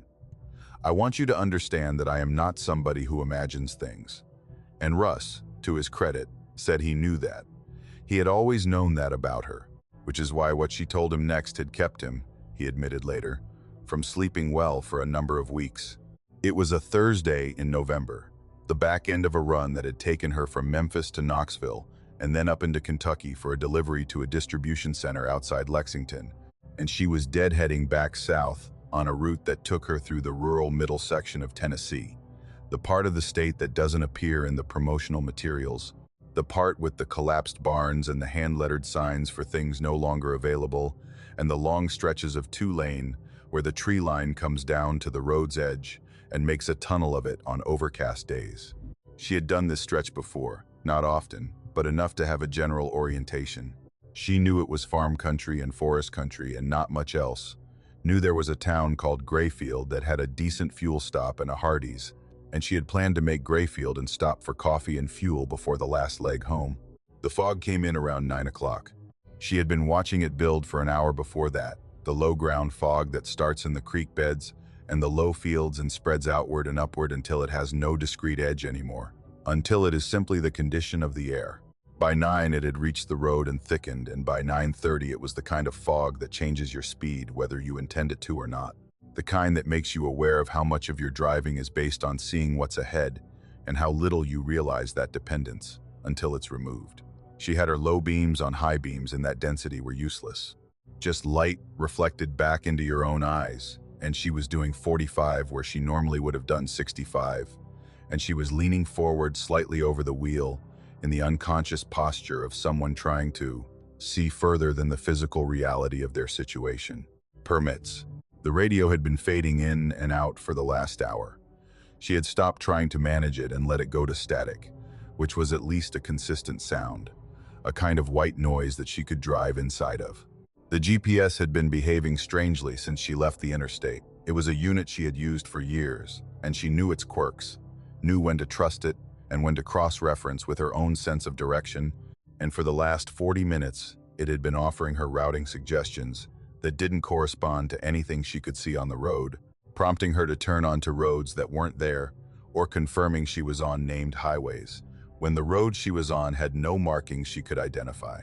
She had set it to the side and was navigating by the road itself, by the direction of the center line and her own knowledge of which way the land was generally tilting. She had her window cracked a half-inch. She always drove with the window cracked a little. Even in bad weather, the cold air kept her alert, and she liked being able to hear things outside the truck, the environmental audio of whatever place she was passing through. It was through the cracked window that she smelled the coffee. She registered it before she registered the lights, which was the detail she returned to most often afterward when she was trying to reconstruct the sequence. The smell came first: coffee, strong and fresh brewed, and underneath it something fried, bacon, or sausage, the unmistakable smell of a short-order kitchen operating at full capacity. Then the lights resolved out of the fog to the right, maybe 200 feet off the road. Not a gas station configuration, not the tall canopy of a fuel stop, but the lower, warmer light of a building, window light, the specific amber quality of incandescent bulbs inside a room, diffused through the fog into something almost gentle. There was an unpaved lot, and she took the turn without fully deciding to, the truck's tires moving from asphalt to packed dirt with a change in vibration that she felt through the seat. She told herself she needed coffee, and it wasn't a lie. She had been fighting the early stages of fatigue for the last 30 minutes, and coffee was a practical necessity. She told herself this was simply the road providing what she needed when she needed it, which was one of the things the road did sometimes, and she had learned not to overthink those moments. She parked along the edge of the lot, away from the other vehicles. There were trucks there, 4 of them, older models in various states of maintenance, and 2 regular cab pickups. The lot was unpaved and unmarked. There was no sign on the building that she could identify. She looked for one when she climbed down from the cab and crossed the lot, and there was simply the building, low-roofed and narrow, with 3 windows across the front leaking that amber light, and a glass door with a metal handle, and a paper coffee cup decal that had been there long enough to go translucent at the edges. A diner, simply a diner, with no designation beyond its function. She pushed the door open and the bell above it chimed, and the smell intensified coffee and grease and something underneath those smells. Something she noted and then let go.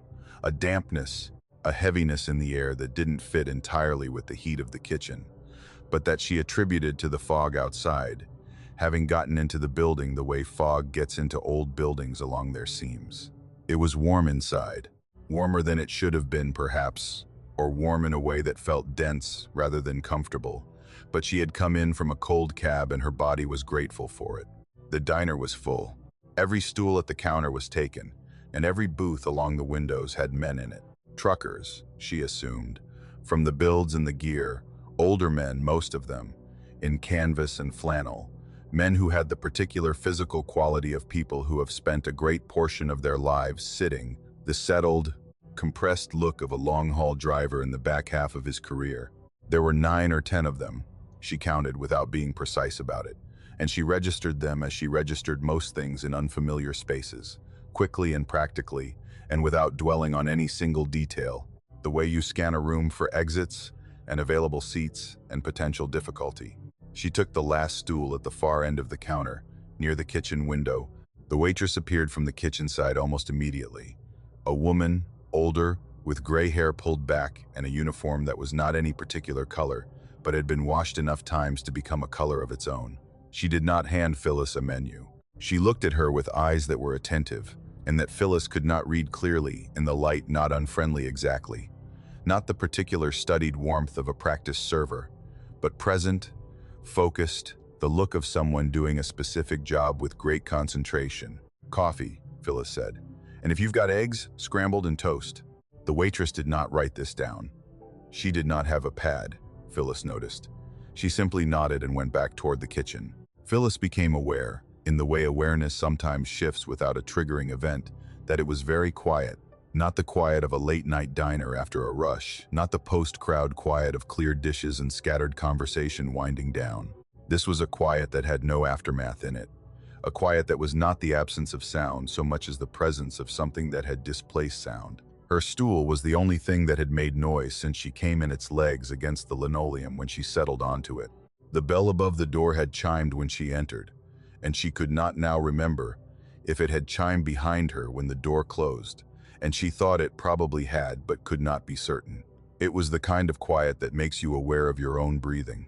She looked at the men along the counter without turning her head fully, using her peripheral vision in the practiced way of a woman who has spent her life in male-dominated spaces. The man 2 stools down from her was large, with a gray beard and a red cap. He had a plate in front of him with food on it. He was not eating. His hands were on the counter, flat, on either side of the plate. He was looking forward, toward the kitchen window, toward nothing in particular. The man beyond him was similarly posed. She moved her eyes to the booths, and what she saw there stopped the peripheral approach and made her look directly, which was a choice she regretted as soon as she made it. The men in the booths were all in the same posture, seated upright, hands flat on the table in front of them, eyes directed toward the window or the middle distance, not at their food, not at each other, not talking, not moving. She watched for the small, involuntary movements that people make when they're sitting still, the shift of weight, the scratch, the reach for a coffee cup, and she did not see any of those movements. The men in the booths were still in a way. Tony DeLuca had a system for sleeping in the cab, and the system had not failed him in 16 years of long haul. It was not a complicated system.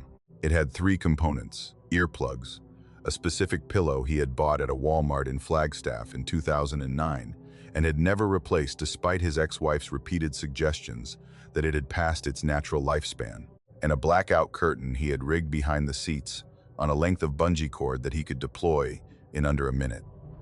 The curtain was important. The pillow was important. The earplugs were the most important thing, because Tony DeLuca was a man whose relationship with sound had become, over the course of his career, the central organizing concern of his sleeping life. He had slept beside interstate highways and beside railroad tracks and in rest areas where other drivers idled their engines all night. He had slept through thunderstorms and through the industrial percussion of loading docks, working the night shift 50 feet from his cab. The earplugs made all of this possible. Without the earplugs, Tony did not sleep. It was that simple. He did not have the earplugs the night he parked outside Boone. He had been reaching for them in the usual pocket of his overnight bag when his fingers found the pocket empty, and he had checked the other pockets, and then the door compartment, and then the floor of the sleeper berth with the flashlight on his phone, and they were not there. He had a spare pair somewhere in the truck. He believed he kept spares because he was a practical man who had learned through specific and unpleasant experience to the cost of not having certain things. But the spare pair was not in the overnight bag, and was not in the door compartment, and was not visible in the cab without a more thorough search than he wanted to conduct at 11:30 at night after 11 hours of driving. He considered driving on to the next truck stop, which was 18 miles and change from the pull-off he'd chosen, but the pull-off was dark and quiet, and the road between here and the truck stop was mountain road, winding and poorly lit, and he was tired in the specific and well-calibrated way of a man who knows exactly how tired is too tired to drive safely, and who had decided tonight that he had arrived at that threshold. He pulled the curtain and arranged the pillow and lay in the sleeper berth without the earplugs and listened to the mountain quiet outside. It was a particular kind of quiet that he recognized from other nights in other remote places, a quiet that was not the absence of sound, but was instead composed of sounds small enough to register as a category, rather than individual sources. The creak of the cab settling, the wind through the tree line, which here was very close. The pull-off was cut into the mountain on one side and fell away on the other into a dark descent that he had not examined when he pulled in, and that he thought of vaguely as a drop into forest, into the kind of terrain that didn't flatten out for a considerable distance. Somewhere below, and to the right, there was running water, a creek or a branch, audible as a continuous low register underneath everything else. And above all of it, occasionally, the sound of something in the trees, a branch shifting, a bird adjusting its position, the small and sourceless sounds that a forest makes at night when no one is in it. He had been nearly asleep, or in the peripheral state that approaches sleep without fully arriving, when the knocking came. 3 knocks, slow and evenly spaced, with a deliberateness that distinguished them immediately from the sound of debris against metal, or a branch contact, or any of the dozen other explanations he reached for in the 2 seconds between hearing the first knock and recognizing it for what it was. They were knocks. They had the particular quality of an intentional impact, something that understood the function of knocking, the communication of it. A surface struck not to make noise, but to be heard. He lay still in the sleeper berth, with his eyes open in the dark, and cataloged what he had heard. 3 knocks. Low on the trailer door, he had the sense of that from the direction and the slightly muffled quality, the sound traveling through the length of the trailer to reach him in the cab, which meant whatever had made it was at the rear, at the doors. Low on the doors. Not mid-panel, not at handle height, but low, closer to the bottom third, close to the ground. He did not move. This was the rule, And Tony DeLuca was a man who followed the rule because he had heard the rule explained on his third week, driving long haul by an older driver named Castellano, who had been doing it for 30 years, and who spoke about the rule, the way people speak about things that are not suggestions, but are instead the accumulated evidence of enough bad outcomes to have calcified into law. You hear knocking, Castellano had said. You don't open the door and you don't get out and you don't engage. You start the engine and you drive. It doesn't matter what it sounds like. It doesn't matter if it sounds like a person. You drive. Tony had asked Castellano what happened if it was actually a person, someone in trouble, someone who needed help, and Castellano had looked at him for a long moment and said, "Then you drive to the nearest place with people and you call it in. You do not open the door in the dark to find out." That was 16 years ago, and Tony had not forgotten it and had not, in 16 years, had occasion to apply it in a situation serious enough to test it. He lay in the berth, and the trailer creaked in the wind, and the creek ran below him, and the mountain was quiet, and then 7 minutes later, the 3 knocks came again. Same place, same rhythm, the slow and even spacing of something that was not in a hurry, not escalating, not frantic. 3 knocks with the particular patience of something that expected to wait and was prepared to wait and understood that eventually the waiting would end in its favor.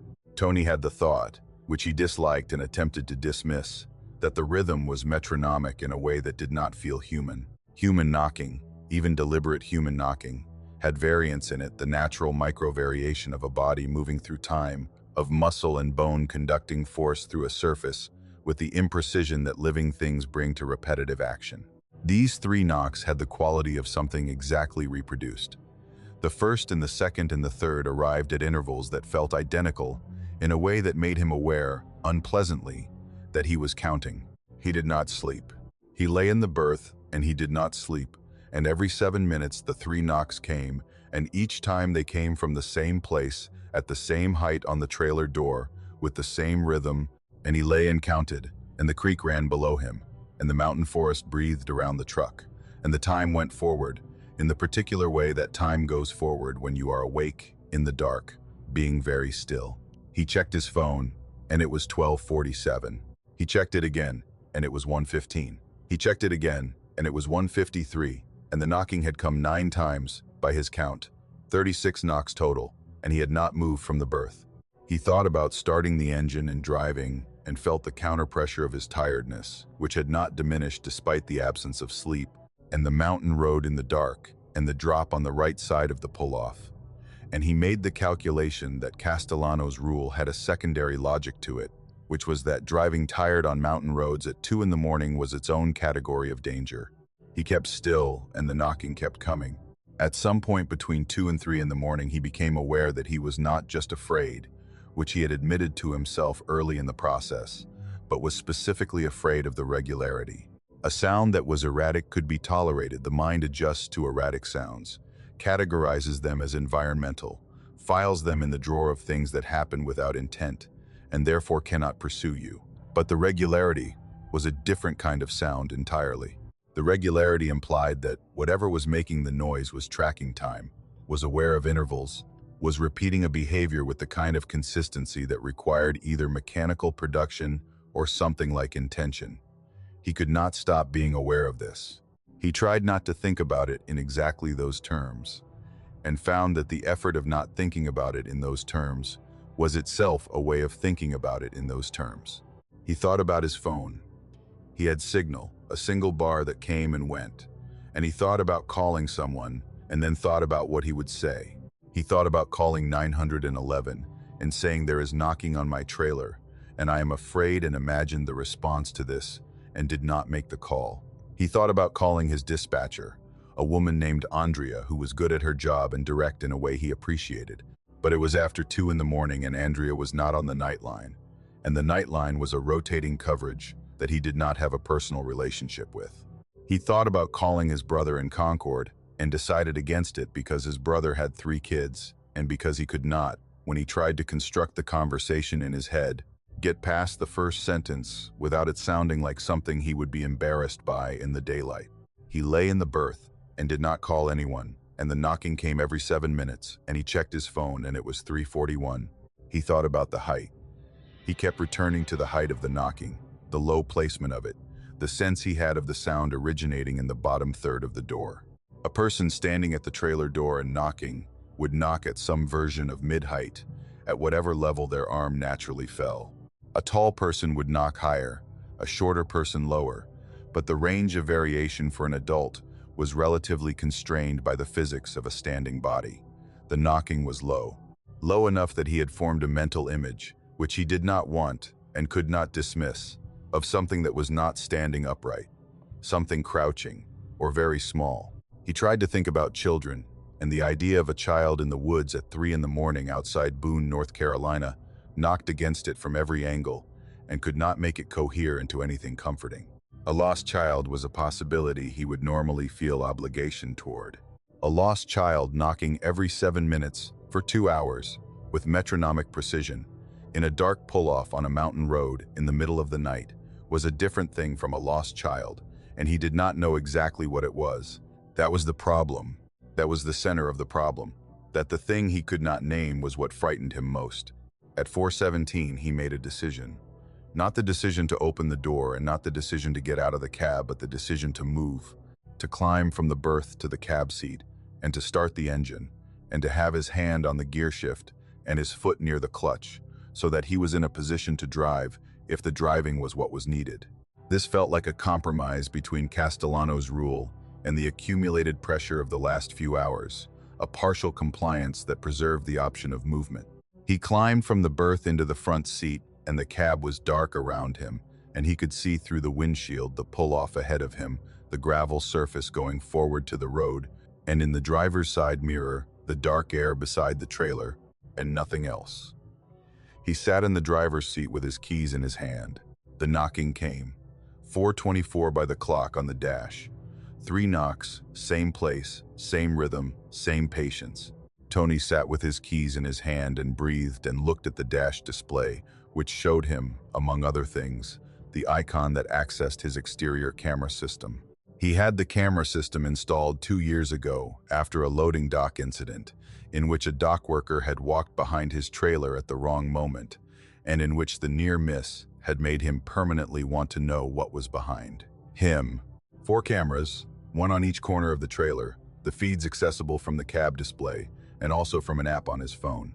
He had not thought of the cameras until now, which he would later consider a significant oversight, but which, in the moment, he understood as the product of an exhausted mind that had been narrowed by hours of lying still and listening to something it could not see. He touched the camera icon on the dash display with a hand that was not quite steady, and the screen split into 4 quadrants: front left, front right, rear left, rear right. The cameras had night vision capability, not high resolution, not the sharp, clean imagery of newer systems, but serviceable enough to show him the gravel of the pull-off, and the guardrail at the edge of the drop on the right, and the tree line on the left, and the road beyond the front of the truck, and the rear of the trailer on the 2 back cameras, and the dark beyond it. The lot behind the trailer was empty. He checked both rear cameras and then expanded each one to full screen and checked it again. The area behind the trailer doors was visible and clear, the gravel going back to where the pull-off ended and the road began, and there was nothing there. No figure, no shape, no outline of anything in the night vision's gray-green rendering of the dark. He held the expanded view on the right rear camera, which gave him the clearest angle on the trailer doors themselves, and he looked at the doors and the gravel below them, and the ground between the trailer and the road, and there was nothing. The knocking had come 12 minutes ago, and there was nothing. He sat and looked at the empty screen, and the emptiness of it was not the relief it should have been. It was a different kind of wrong than a shape would have been. A shape would have been frightening in the obvious way, in the way that has an appropriate response, in the way that he could have driven away from. The emptiness was frightening in a way that had no appropriate response, because it removed from him the category of explanation that a visible source would have provided. Whatever was knocking was not visible on the cameras. Either the cameras had a blind spot that he was not accounting for, or whatever was at the door was not where he expected it to be, or whatever was at the door was not the kind of thing that appeared on cameras. And of these possibilities, the third was the one his mind went to and stayed on, despite his attempts to order it toward the first or the second. The feed cut. Not a full dropout, not all 4 cameras going to black simultaneously, but the rear right camera, the one he had expanded to full screen, the one trained on the trailer doors, stuttered and then displayed 2 seconds of static, and then came back. It came back showing the same view, the same empty gravel, the same dark beyond the trailer. But in the moment before the static resolved into a clear feed again, in what he would later describe as a single frame, a single still image, lasting perhaps a 20th of a second, and visible to him only because he had been looking directly at the screen when it happened, he saw the door. Or rather, he saw what was on the door. A handprint. On the exterior of the right trailer door, approximately 2 feet from the bottom, pressed flat against the metal with the particularity of a handprint as opposed to a smear-defined fingers, a palm, the complete impression of a hand that had been placed against the surface with some force. The way a hand looks when its owner is leaning on it, pressing their weight through it, using it as a brace. He saw it for a single frame, and then the static resolved and the door was clean, the same gray metal it always was, and the handprint was not there. He sat in the driver's seat and looked at the clean door on the screen for a long time. The handprint had been small. He had registered this in the fraction of a second he had seen it, with the particular speed at which the mind notes significant things even before the cognitive process of noting them is complete. It had been a small hand, not adult-sized, not the broad palm of a grown person. It had been the size of a child's hand. He started the engine. The sound of it was the most ordinary thing he had experienced in several hours, and he held on to it. The vibration of it, coming up through the seat and the steering wheel, the familiar mechanical presence of the truck that was his workplace and his territory, and the thing he understood better than almost anything else in his life. He turned on all his exterior lights, running lights, headlights, the auxiliary work lights he almost never used, and the pull-off flooded with illumination, and he looked in all his mirrors. The gravel behind the trailer was bright and empty. The tree line on the left was a wall of vegetation, dark beyond the reach of the lights, but the ground between the tree line and the truck was visible and clear. The drop on the right was a guardrail, and beyond it darkness, and the sound, which he could hear again now over the engine, of the creek running far below. He pulled forward slowly and turned onto the mountain road and drove. He drove 18 miles to the truck stop, and he parked under the lights of the fuel canopy, and he sat in the lit cab of his truck with the engine on and did not sleep. He sat until the sky began to change at the eastern edge, and the truck stop began to fill with the early movement of drivers starting their days, the ordinary sounds of a functioning place, doors and engines, and the smell of diesel, and the distant clanging of a kitchen coming to life inside the diner. He sat in all of this and let it be ordinary around him, and after a while he got out and went inside and drank coffee at the counter, and did not talk to anyone about what had happened, and did not look at his phone. He called his brother from the cab at 7 in the morning, when the sun was fully up and the mountain road south of him was visible in his mirrors as a ordinary thing, a road in daylight with guardrails and trees, and no particular quality beyond its geography. His brother's name was Frank, and Frank picked up on the second ring with the slight alarm of someone who has learned that early calls from specific numbers require immediate attention. Tony told him he was fine, and that nothing had happened, and that he was calling because he wanted to hear a familiar voice, and Frank, who knew his brother well enough to understand when not to ask questions, talked for a while about his kids and his wife's new job and the repairs their mother's house needed, and Tony sat in the cab with the sun on the windshield and listened. He did not report the incident to his company, which had a form for road incidents and a safety line for after-hours situations that he was technically supposed to have called in the night before. He did not call the Watauga County Sheriff's Office, though he thought about it in the way you think about things you have already decided not to do. What he would have said, in either of those conversations, was a version of, "I heard knocking on my trailer door for 2 hours. I didn't open it. I looked at my cameras, and nothing was there.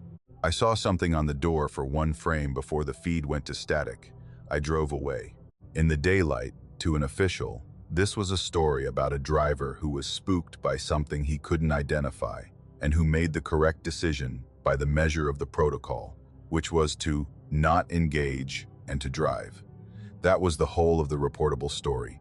What was not reportable was the texture of the 2 hours, the 7-minute intervals, the height of the knocking, the single frame. He drove the last leg to the delivery point in Hickory, and he was on time, and the unloading went normally, and he ate lunch at a place near the industrial park, and the food was fine, and the afternoon was clear and cold, and the mountains were visible from the parking lot as a long blue line to the west.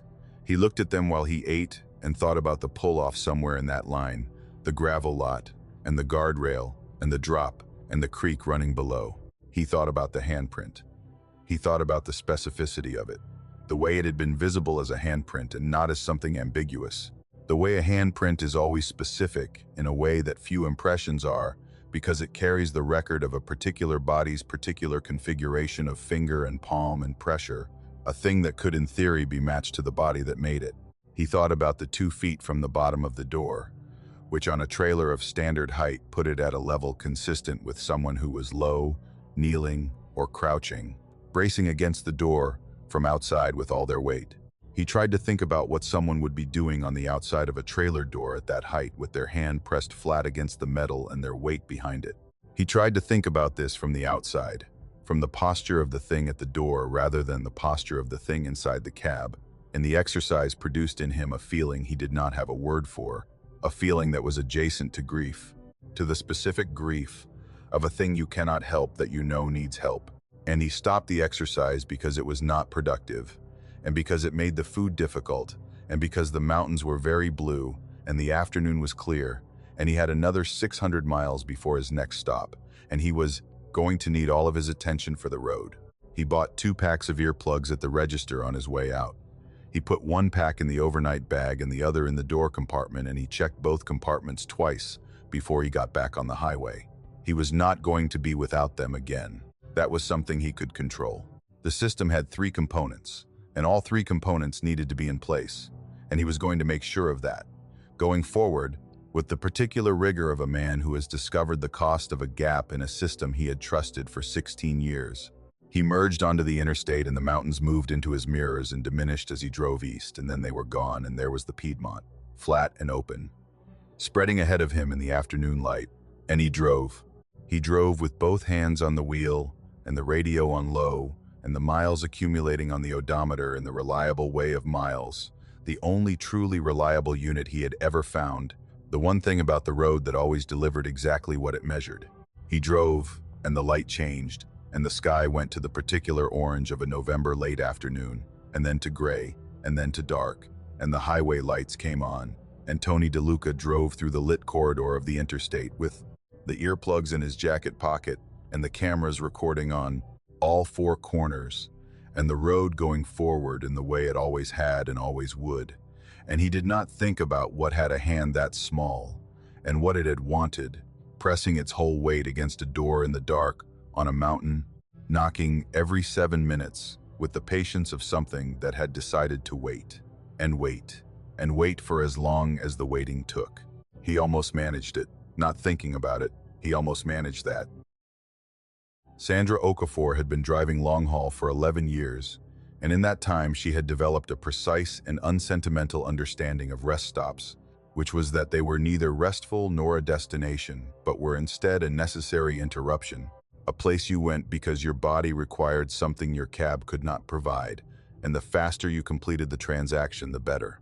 She had rules about rest stops, the way she had rules about most things. She parked under lights when lights were available. She kept her phone charged. She did not engage with strangers who approached her vehicle, and she spent no more time in the facility than the minimum required by biology and the federal hours of service regulations that mandated she log her breaks accurately. These rules were not born of paranoia. They were born of 11 years of accumulated knowledge about the specific vulnerability of a woman alone in a truck at 4 in the morning. Knowledge that had been confirmed and refined by enough specific incidents, none catastrophic, all instructive to have become the structural foundation of how she operated. Sandra was not a fearful person. She was a precise one. There was a difference, and the difference mattered. She had not intended to take the detour. The run was Memphis to Charlotte, a route she knew well enough to drive on instinct. I-42, I-26, and down into the Piedmont. 11 hours, with 1 fuel stop and a 30-minute break logged around the halfway point. She had done this run 14 times in the last 2 years, and the familiarity of it was both its comfort and its occasional liability, the way familiarity makes you less alert to variation.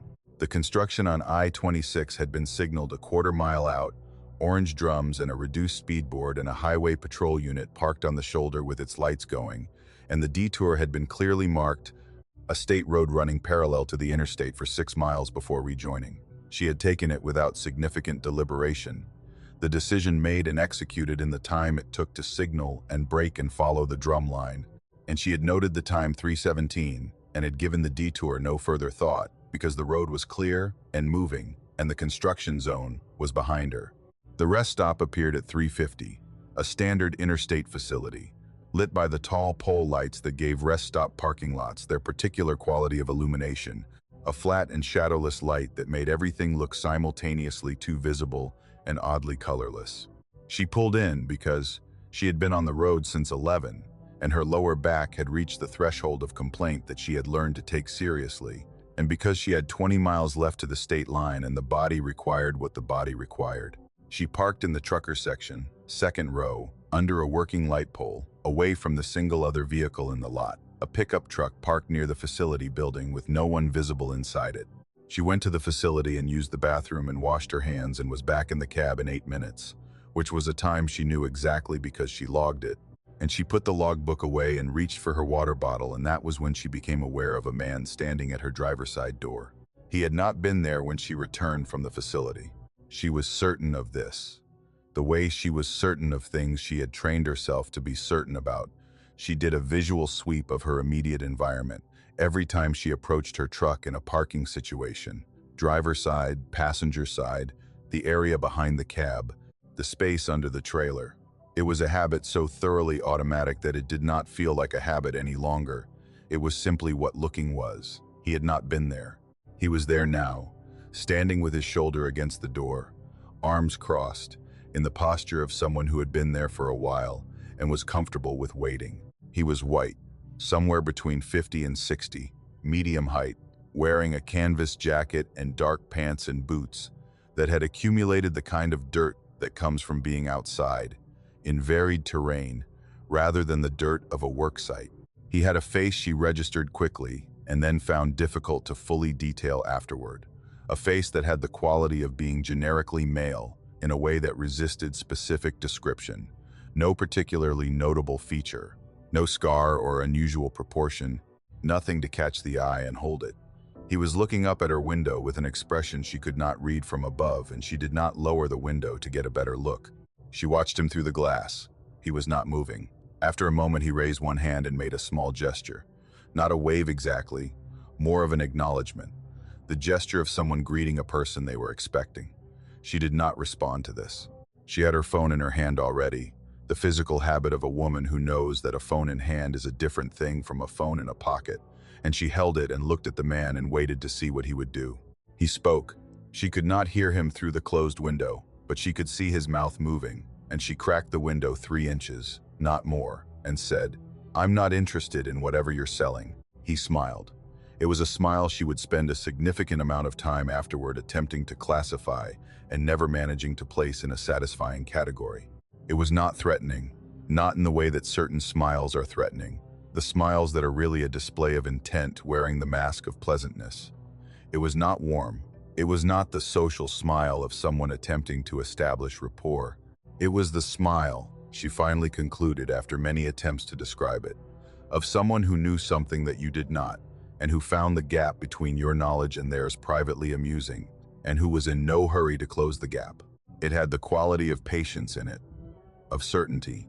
He said, "I'm not selling anything, Sandra."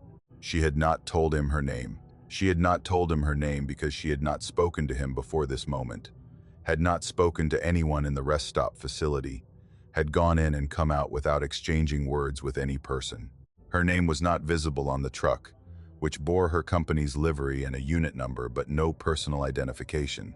She thought fleetingly of the industry, the CDL, the registration, the possibility that the unit number could be traced to her name by someone with the right access, and rejected the timeline. He had been at her door when she returned. He had not been doing research. He had been waiting, and he had said her name the way you say the name of someone you already know, without the slight interrogative quality that entering a name as new information carries, without the small rise at the end that says, "I believe this is who you are." He had said it flat and complete, like a period. She did not respond. He said, "You've got the Harrington order in the back. 43 crates, climate-controlled, out of the distribution center on Winchester Road." He said the number of crates, and the name of the shipper, and the name of the street of the distribution center, and he said them the way he had said her name, flatly, without performance, without the quality of revelation. He was not telling her something to impress her. He was telling her something to demonstrate that he already knew it. She said, "Who are you?" He said, "That's not what matters right now. What matters is that you shouldn't have taken the long way." He said this without changing his expression or his posture, still leaning against her door with his arms crossed, still looking up at her with that patient, privately amused smile. "You took the detour off 26, he said. "I understand why you did it, but it was the long way, and now something knows where you are that didn't before, and the only reason it isn't behind you right now is because I told it not to be." Sandra had been in enough difficult situations in 11 years to know the difference between fear and adrenaline, which are not the same thing and are not reliably correlated. Fear is a sustained state. Adrenaline is a response. What she felt in the cab of her truck with this man's shoulder against her door was adrenaline, the sharp electrical system-wide alert that precedes action, and she let it run through her and did not let it make any decisions on her behalf, which was what adrenaline wanted to do and which she had learned not to permit. She looked at the man, and she looked at the parking lot around him, still empty, still lit by the flat pole lights, the pickup truck still parked near the facility building, still no one visible in it, and she looked back at the man. She said, "Step away from my door." He did not step away. He said, "The way station on 26 is about 12 miles from here. You're going to pass it when you get back on the highway. I need you to understand that what was going to be there is not going to be there, because I said so, and that's the only reason." He paused. His smile did not change. He said, "You should drive straight through. Don't stop again. Not for anything." She called her husband. Darius picked up on the third ring with the thickness of interrupted sleep in his voice, and she said, "I'm at the rest stop outside Asheville. I'm fine. I need you to stay on the phone with me." And she told him in 3 sentences what was happening, and Darius said he was awake. He was listening, and she heard the bedside light click on through the phone. She did not look away from the man while she talked. He was still there. He was standing at her door in the parking lot of the rest stop at 4 in the morning, and she was on the phone with her husband, and he was not leaving, and he was not changing his expression, and he was not doing anything that she could describe to a dispatcher or a police operator as an actionable threat. He was standing there. He was smiling. He had said her name and listed her cargo and told her something had been waiting at the way station and was not waiting there anymore because he had said so, and that was all he had done. And she understood that the formal category of threat did not contain these actions, and that this was itself a kind of information about the man. She talked to Darius for 4 minutes. She told him she was going to start driving as soon as she hung up, that she would call him when she crossed the state line, that she was fine, that she was being careful. Darius asked if she wanted him to call the police, and she said she didn't know what she would tell them. And Darius said he didn't care what she told them, and she said she would call if she needed it, and Darius said he would stay, awake until she called. She said she loved him, and he said he loved her, and she hung up. She looked up from the phone. The man was gone. She did not look for him in the extended sense, did not sweep the parking lot with her eyes to find where he had moved. He had been at her door, and now he was not at her door. And the space where he had been was the ordinary parking lot air of a rest stop at 4 in the morning, and she was not going to sit and look at it. She started the truck, and she pulled out of the parking space, and she went through the lot at the pace dictated by the speed bumps, and she took the ramp back to the interstate going east, and she drove. She drove with both hands on the wheel and the radio off and the phone on the seat beside her, and she did not think about stopping. The road was clear at this hour. She was the only truck in the eastbound lanes for a long stretch, and the interstate ran through the mountain section with the dark on both sides and the cut rock faces of the Blue Ridge going past her in the headlights, the gray and rust of the exposed geology. The drainage seeps, leaving dark stains down the cut faces that at highway speed looked briefly like something reaching. She drove through this section without slowing and without looking at it more than the road required. The way station appeared on her right 12 miles from the rest stop, exactly where he had said. It was closed. The indicator lights at the entrance ramp showed the red circular signal of a closed facility, and the scale house was dark, and the parking area beyond the scale was empty. She passed it at highway speed and watched it in her mirror as she went, and it was ordinary, an empty facility, the scale house, and the parking area diminishing in the mirror until they were gone around a curve, and she put her eyes back on the road ahead of her. She did not call Darius at the state line. She called him at her destination, a distribution center outside Charlotte that opened at 6 and at which she was the second truck in the delivery queue. She called him from the cab while she waited for the dock doors to open and told him she had made it and she was fine. And she described the drive and what she had seen at the way station, and she told him she was going to be late getting home because she needed to sleep before she drove back. Darius said he would be there when she got home. He said it with the simplicity of a man who means exactly what he says, and she sat in the cab and held the phone after she hung up and watched the dock doors and waited for them to open.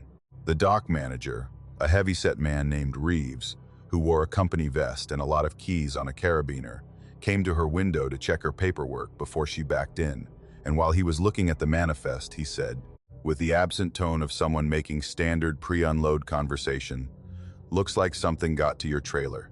She said, "What do you mean?" And he said, "Come, take a look." And she climbed down.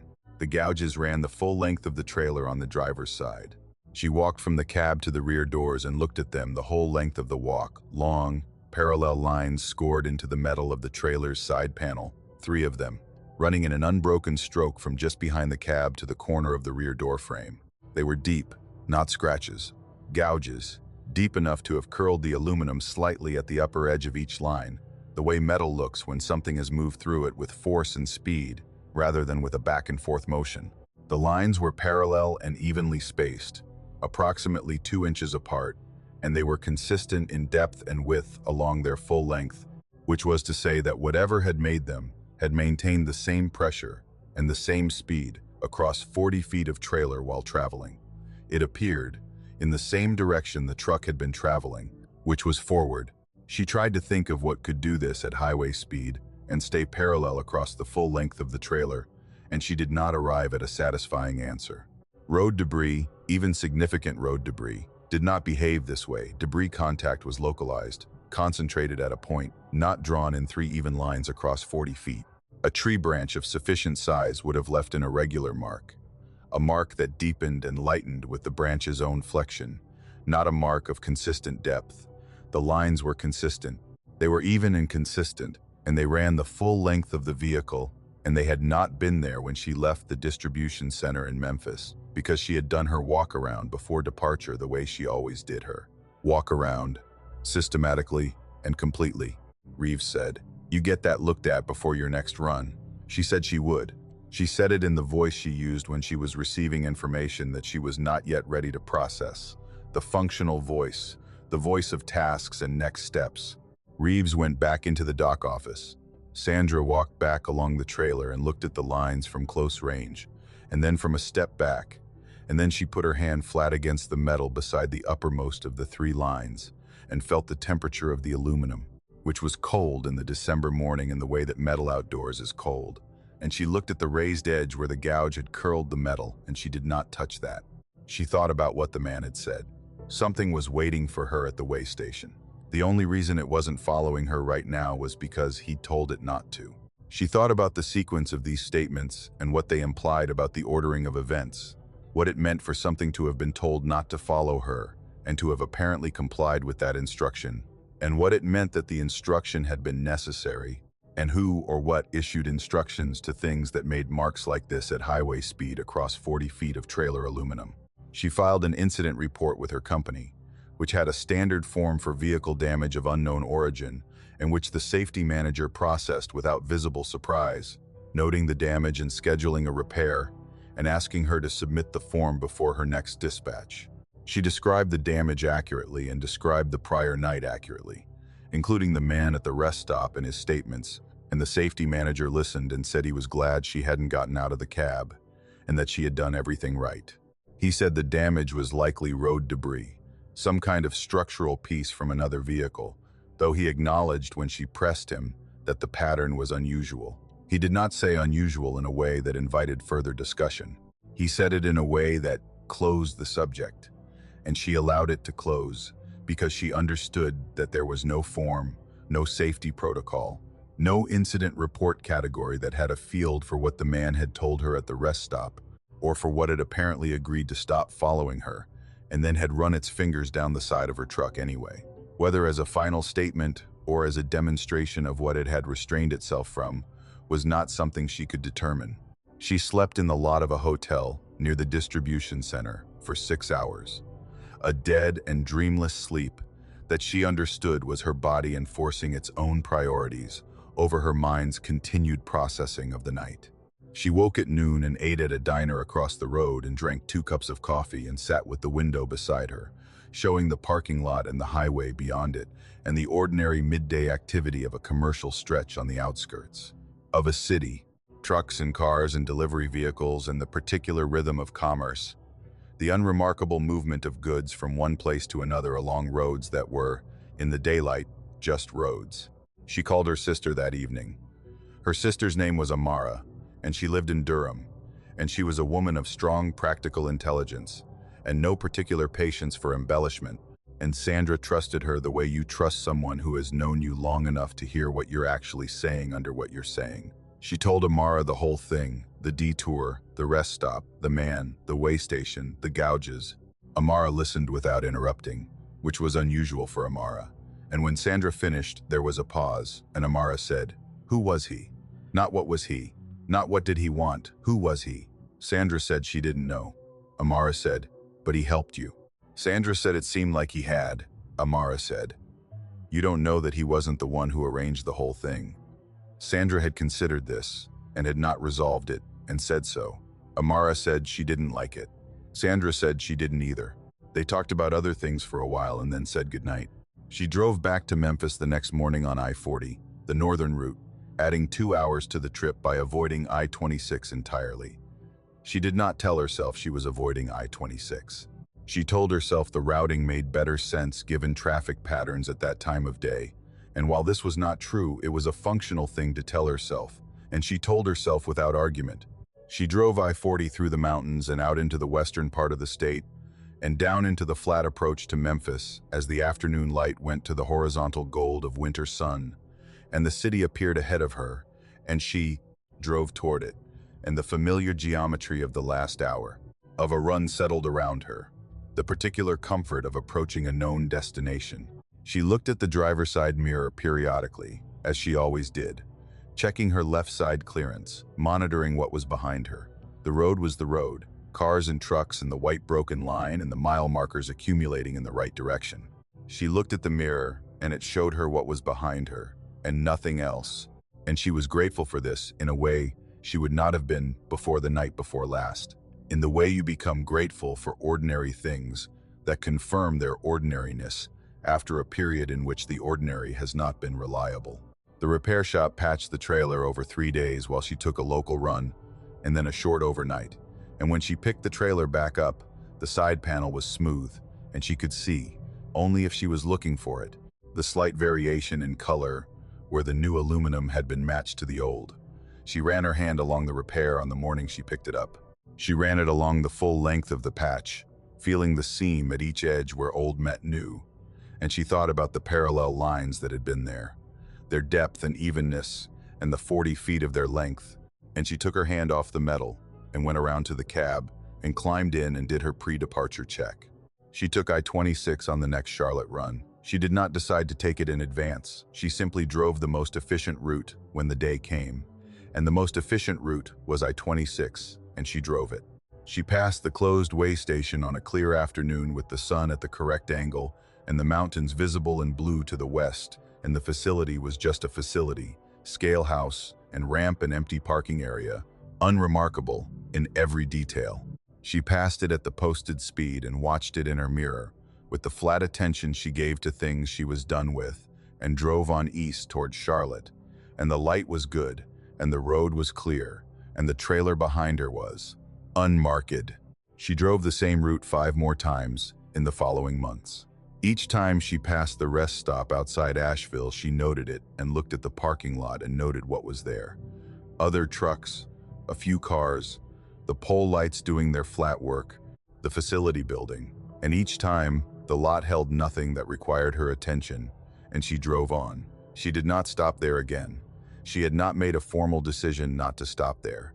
The timing of the run simply worked out such that she did not need to stop at that particular facility, and she did not examine the timing too carefully. She thought about the man with some frequency, diminishing over time but never reaching zero. She thought about the specific quality of his knowledge, her name, her cargo, her detour. A detour she had decided on less than an hour before he appeared at her window. She thought about how knowledge of that specificity and that currency was acquired, and each line of thinking she followed arrived at a place she did not have the conceptual equipment to evaluate, and she was honest enough with herself to sit with that inadequacy rather than resolve it artificially. She did not know who he was.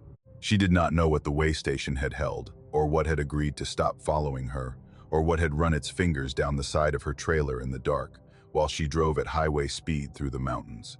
She knew that the food was good at the rest stop diner near her usual fuel stop on I-40. She knew her husband's voice at 4 in the morning and what it did for her.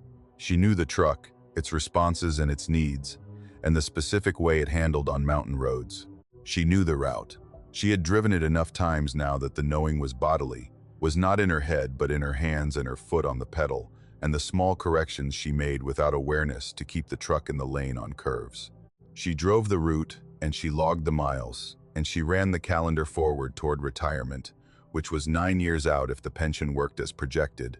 And she drove well, and she drove carefully, and she kept the window up at rest stops, and she watched the mirror with the steady and precise attention of a woman who had learned that what was behind you required the same vigilance as what was ahead. She almost never thought about what the man might have told it.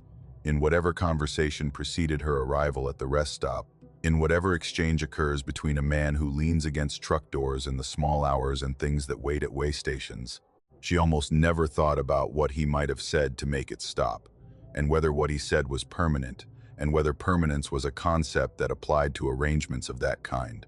Almost never. Not quite never. She drove.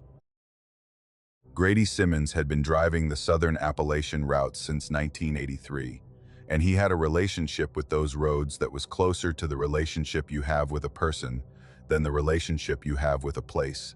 The kind of knowing that accumulates not in the mind, but in the body, in the hands and the eyes, and the particular set of the shoulders that comes from decades of the same mountains in all their seasonal variations.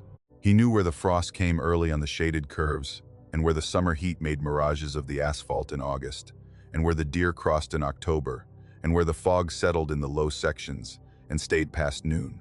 He knew the sound of the engine on the grades, how it changed on the long climb out of the valley, and what it told him about the load and the temperature and the condition of the road ahead. He was 63 years old, and he had been doing this since he was 23, and there was very little about these roads that surprised him, which was why what happened on the night of November 3rd was something he could not account for in any framework he possessed, and why it stayed with him in the specific way that things stay with you when they have no category to settle into, when they can't be filed and therefore never stop floating. The dead zone on Highway 19 through the Cherokee National Forest was not a secret and was not a mystery, and was not a thing that any driver on that route spent any particular mental energy on. It was simply a section of road, roughly 3 miles in length, that sat in a depression between 2 ridge lines in a configuration that blocked cell signal and dropped every radio station simultaneously, which produced a silence in the cab that you noticed and then moved through, the way you notice a tunnel and then come out the other side. Grady had been through it so many times over the years that he had ceased to notice it in any conscious way, the way you cease to notice the particular creak your house makes, or the smell of your own vehicle. It was simply a feature of the route, a dead 3 miles between signal and signal. And on the other side, his country station came back and the cell bars returned and the road continued. He had been through it at least 400 times, possibly more. He had stopped counting and then stopped estimating at some point in the early 90s. And by the time the digital age made such things theoretically trackable, he no longer thought about it as a countable thing. The dead zone was the dead zone. You went through it, you came out.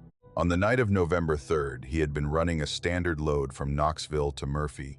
A Thursday night run he had picked up as extra hours because he had a medical bill from September that he was working down, and because he slept badly at home in the particular way of people who have been sleeping alone in a house for long. Enough that the silence of it has become uncomfortable in a way that driving silence is not. His ex-wife Carol had moved out 14 months ago. Not dramatically, not in the way divorces go in films, but quietly and with the mutual exhaustion of two people who have established that they have become incompatible without being able to identify the precise moment it happened. The house in Maryville was his, paid for, and it was fine. It was a fine house. He slept badly in it, and he worked extra hours, and he was not unhappy in any way he could specifically articulate, which he had come to understand was its own variety of unhappiness. He had been through the dead zone and out the other side twice already on the night of November 3rd, once going south in the afternoon and once going north to reposition, before the Murphy run took him back south again around 10 in the evening.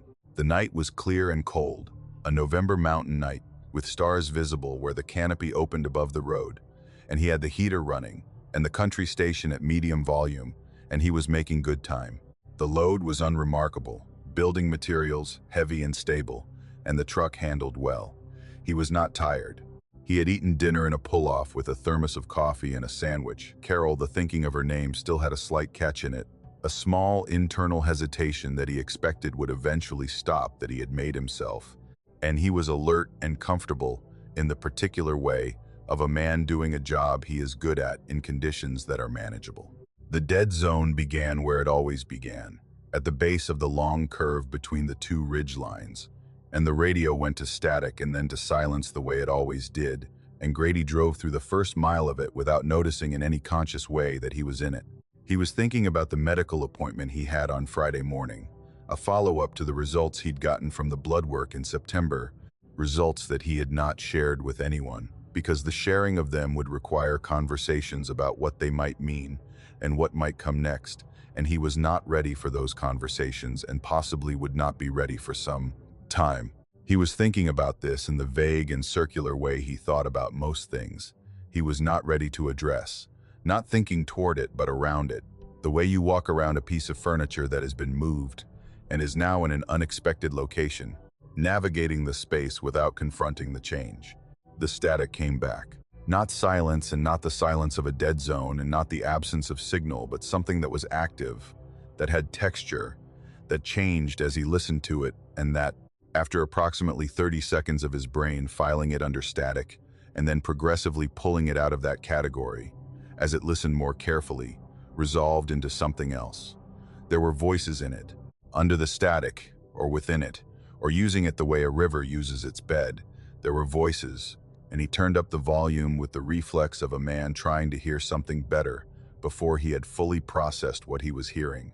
And the voices came up with the volume, and he recognized one of them. It was his own voice. He did not recognize it the way you recognize your voice on a recording, with the slight alienation of hearing yourself from outside, the way you sound to others, rather than to yourself, through your own skull. He recognized it the way you recognize a voice, completely. A voice you've been hearing for 63 years. And what made it worse was that the alienation was not absent. It was there, the external quality of it, the recorded quality, but underneath that, it was unmistakably him. And he knew it immediately, and sat for a moment in the cab, with the volume turned up, listening to his own voice coming out of the radio in the dead zone on Highway 19, at 11:40 in the Friends. Evening. It was a fragment first. A sentence, repeated, from a conversation he placed almost immediately. The call with Carol in late September, the one about the car registration and the bank account. One of the logistical conversations of divorce that were in some ways harder than the emotional ones, because they required you to be practical about things you were not finished feeling. His voice saying, "That's not what I'm saying. That's not what I'm saying." The fragment looped twice, and then broke, and was replaced by static, and then by another fragment, a longer one. And this one he placed with a slowness that had a physical quality to it, the slowness of a mind that is resisting the identification, even as it makes it. It was the phone call with his doctor. The one in the second week of October in which the doctor had said the words that Grady had spent 6 weeks carrying alone, the words about the levels and the monitoring and the options that they would need to discuss as things developed. Words he had not repeated to anyone and had not intended to repeat to anyone until he had more information, until he knew what shape the thing was going to take. His own voice on the line, asking questions in the careful voice of a man who is writing things down, a voice that was steady, because he had decided to be steady, and not because steadiness came naturally to him in that moment, and the doctor's voice answering, and his own voice again with the next question. He pulled over. He pulled the truck onto the shoulder of Highway 19 inches, the dead zone at 11:47 on the night of November 3rd, and he put the hazards on, and he turned the volume down on the radio without turning it off, and he sat in the cab and he breathed. His hands were on the wheel. He left them on the wheel because they were steady there, and he was not sure they would be steady elsewhere. Through the windshield, the road went forward into the mountain dark, the hazard lights throwing their orange pulse into the trees on either side, and the road was empty in both directions, and the mountain was simply the mountain around him. He thought about what was possible. He went through it with the deliberateness of a man who has learned that deliberate thinking is the available alternative to its absence. A radio station could not have those recordings. There was no radio station that would broadcast a private phone call between a man and his doctor, and even in the theoretical universe in which such a thing occurred, the dead zone had no incoming signal. He had confirmed this over 40 years of driving the section. Nothing came in or went out on those 3 miles. The physics of the terrain had been consistent in this regard for as long as he had been driving it. He was receiving something in a section of road where nothing could be received, and the thing he was receiving was audio of conversations that had taken place in his cab and on his phone, and that no one else had any means of accessing. He sat with this for a while. The hazards pulsed. The static from the radio was low and present, and he was no longer listening to it with any particularity, was keeping it at the edge of his attention. The way you keep an unresolved sound at the edge of your attention, present enough to respond to if it changed. He called Carol's name in his head, not as a prayer or an invocation, but because she was the person he would have called in a situation he couldn't manage alone, which he understood was part of what the 14 months of bad sleep in the house in Maryville was about. He sat in the cab and the mountain breathed around him, and the hazards went orange dark, and he breathed slowly. 20 minutes. He sat for 20 minutes, and the radio was static, and nothing further came through it, and at a certain point he decided, with the practicality of a man who has been doing a job for 40 years and who knows that the job continues regardless of other conditions, to drive, to complete the run, to come back to what had happened when he was in a position to think about it more clearly, which was not on the shoulder of Highway 19 inches, the dark at midnight, with a load for Murphy and another 2 hours of road ahead of him. He put the truck in gear and checked his mirrors and pulled back onto the road and drove. The signal returned at the end of the dead zone the way it always did, the country station finding the frequency again with a slight swell of volume as the ridgelines opened, and Grady reached to adjust the volume, and the station broke apart. Not to static this time, not to the full white noise that a dead zone produced, but to a transmission, a clear and well-defined signal, as clear as anything that had ever come through his radio, clearer, with the particular artificial clarity of something that was not being broadcast from any distance, but was being produced close, immediately close, with no medium between the source and the speaker.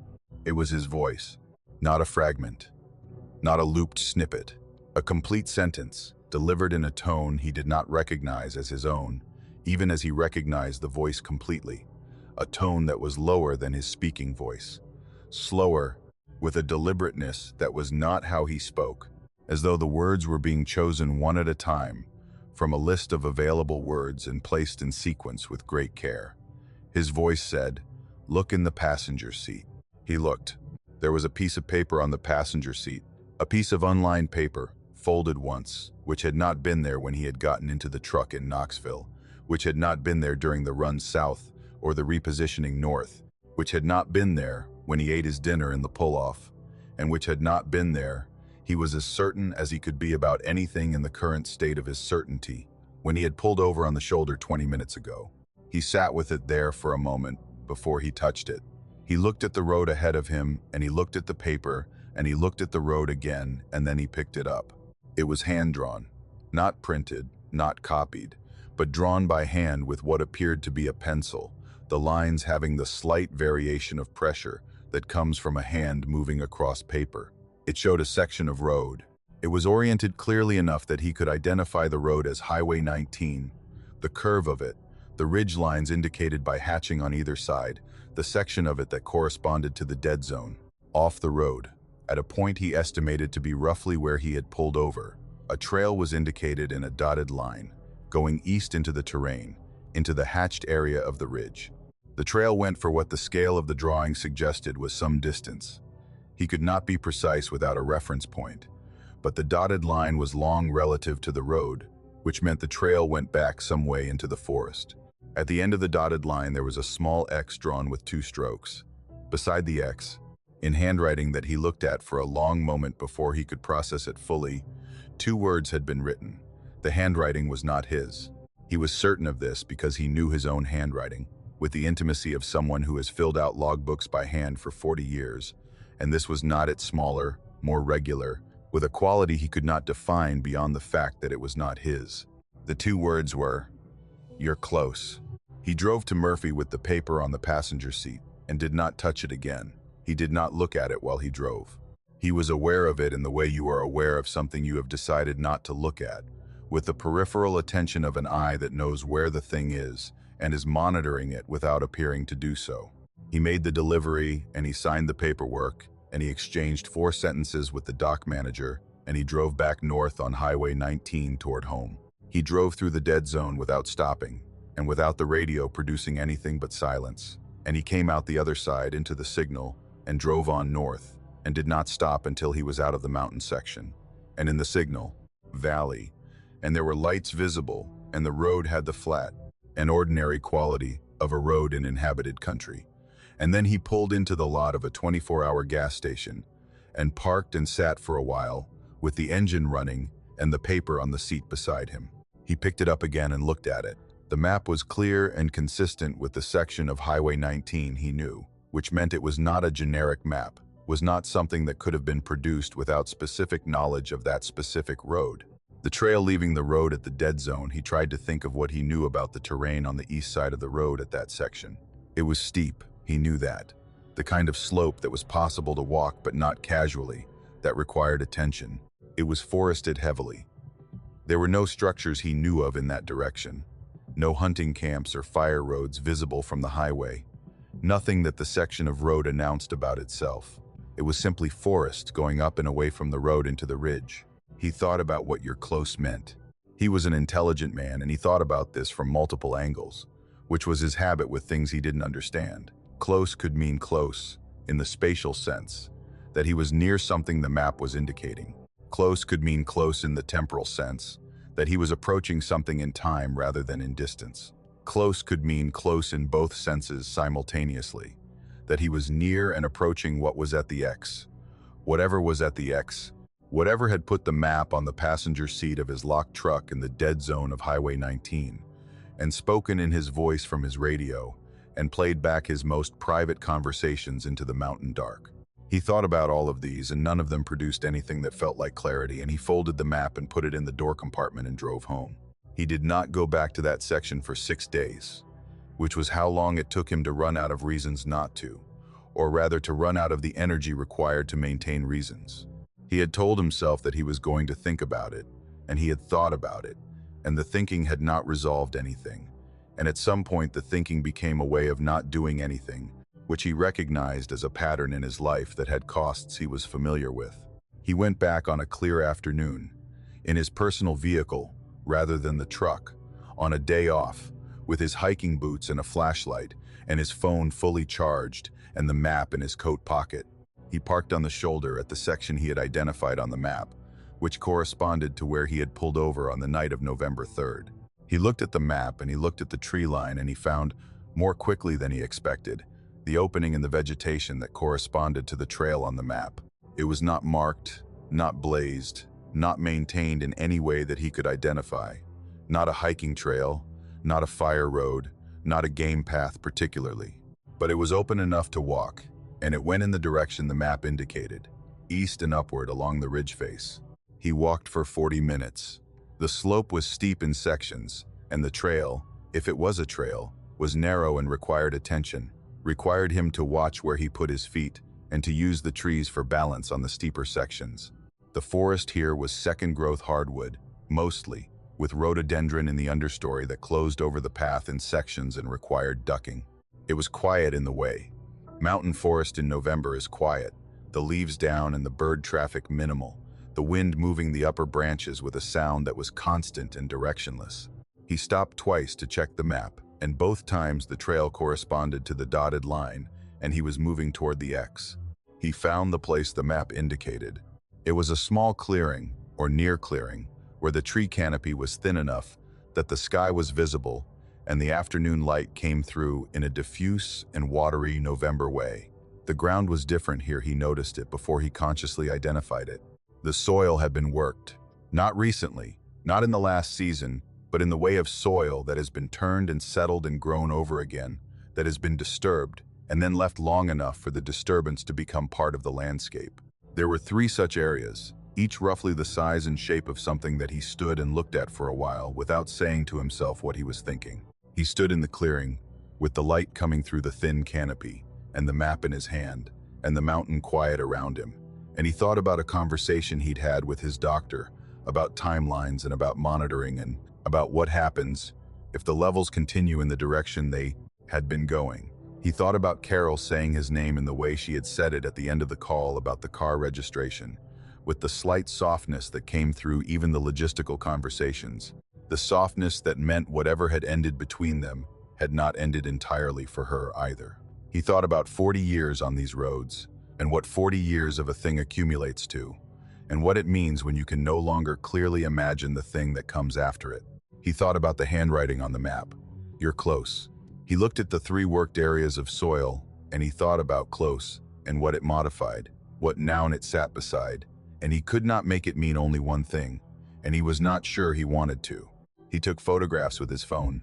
He photographed the clearing and the 3 areas of disturbed soil, and he photographed the map, and then he folded the map and put it back in his pocket, and he turned and walked back down the trail the way he had come, stepping carefully on the steep sections, using the trees.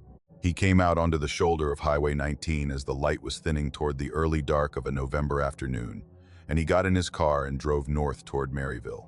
He called the county sheriff's office 3 days later and described what he had found, the clearing, the 3 areas of disturbed ground, and gave the location as precisely as he could. A deputy called him back the following week and told him that a team had gone up and looked at the area and that the ground disturbance was consistent with old root pulls, large trees that had come down years ago and whose root balls had left the characteristic depressions and mounds that can, the deputy said carefully, resemble other things. The deputy thanked him for the report. Grady said he understood. He said he was glad they'd looked. He did not mention the map or the radio or what had played through the dead zone on the night of November 3rd. He drove Highway 19 on his regular runs, and he drove through the dead zone as he always had, and the radio went to silence, and then came back on the other side with the country station, and nothing further occurred in the dead zone that was different from what had always occurred. And he drove through it enough times over the following months that it went back to being simply a section of road between signal and signal, unremarkable, a feature of the route. He drove it in winter, and in the early spring that came to the mountains slowly that year, and he drove it as the rhododendron bloomed in the understory along the ridge faces, and as the summer made the forest green and full, and he drove it in the fall again, as the leaves turned, and the mountain took on the colors it took on every year, regardless of what had happened on it, and what was in it, and what remained unresolved in the cleared section below the east ridgeline. He got a new radio installed in the truck in the spring. The old one had been 12 years in service, and he told himself it was due. The installer said the old unit had some unusual wear on the receiver components that he hadn't seen before, a kind of degradation that he couldn't attribute to normal use or environmental factors. And Grady said he wasn't surprised, and the installer said that was an odd thing to say, and Grady said he supposed it was. He saw his doctor in March for the follow-up, and the results were stable, and watchful waiting was still the recommended approach, which meant a conversation that had no resolution in either direction, and that he drove home from, in the particular silence of news that is not good news or bad news, but is the suspension between them. He stopped at a diner outside Maryville on the way home and ate dinner at the counter and drove home in the dark to the house and went inside and sat in the kitchen for a while without turning on many lights. He thought about the map. He had kept it. It was in the drawer of his desk in the room he used as an office, folded the way he had folded it on the night of November 3rd, the pencil lines having softened slightly with handling, the two words still clear in the handwriting that was not his. He had looked at it periodically over the months, not often, not with any plan in mind, but in the way you look at something that belongs to a category of experience that has no parallel, that sits alone in your personal history, without adjacency to anything else. You look at it to confirm that it exists, that you have not elaborated it out of something more ordinary, that the handwriting is still there and is still not yours. He thought about what your close meant, across several months and several drives, and one stable medical result, and the early spring on the southern Appalachian routes, and he arrived at a tentative and uncomfortable conclusion, which was that the meaning of close was not fixed, that it was a word that moved with you, that it described a relationship between yourself and something else that was dynamic rather than static. That changed as you moved through time and circumstance. You were close. You remained close. The distance between you and the X on the map was not only the distance you could walk in 40 minutes on a mountain trail, but was also the distance you were from whatever the X marked in all the other senses that a position could be. Marked. And that distance was, he thought, not something that increased with time, regardless of what the medical results said about stability and monitoring and watchful waiting. Billy Tran had not wanted the night run. He had said this to his dispatcher, Ray, in the mild and non-confrontational way he said most things, which was to note his preference once and clearly and then accept whatever came back, because that was how dispatching worked, and he had known it for the 7 years he had been doing this. And complaint was not a thing. He had energy for it 34, with a mortgage in Kingsport and his mother's medical costs, coming in quarterly and the general arithmetic of his life that required him to work the hours that were offered rather than the hours that were convenient. Ray had said it was the Harlan run, 312 miles round trip, solo freight, and that nobody else was available, and Billy had said okay, and had gone home and slept until 9 in the evening and had eaten leftovers from the refrigerator and had kissed his wife Mai on the forehead while she slept and had driven to the yard and picked up the truck at 10:45 and had been on the road before. 11. He had done the Harlan run before, twice, both times in daylight, and he knew enough about the road to know that it was the kind of road that had a different character at night. Not dangerous, not technically, not in the way of poor surface or confusing navigation, but different in the way that certain roads through certain country are different after dark in a way that doesn't reduce to any specific element, but is instead the accumulation of several things. The tree density, the way the canopy closed the sky, the absence of ambient light from any habitation for long stretches, the quality of the dark on either side of the headlight beam. Deep Appalachian Road at 1 in the morning was its own environment, and Billy was a man who paid attention to environments, who registered them with the particular sensitivity of someone who had grown up between cultures and had learned early that reading a room, reading a landscape, reading the unspoken communication of a place was a survival skill rather than an aesthetic preference. The road had been behaving itself for the first 2 hours.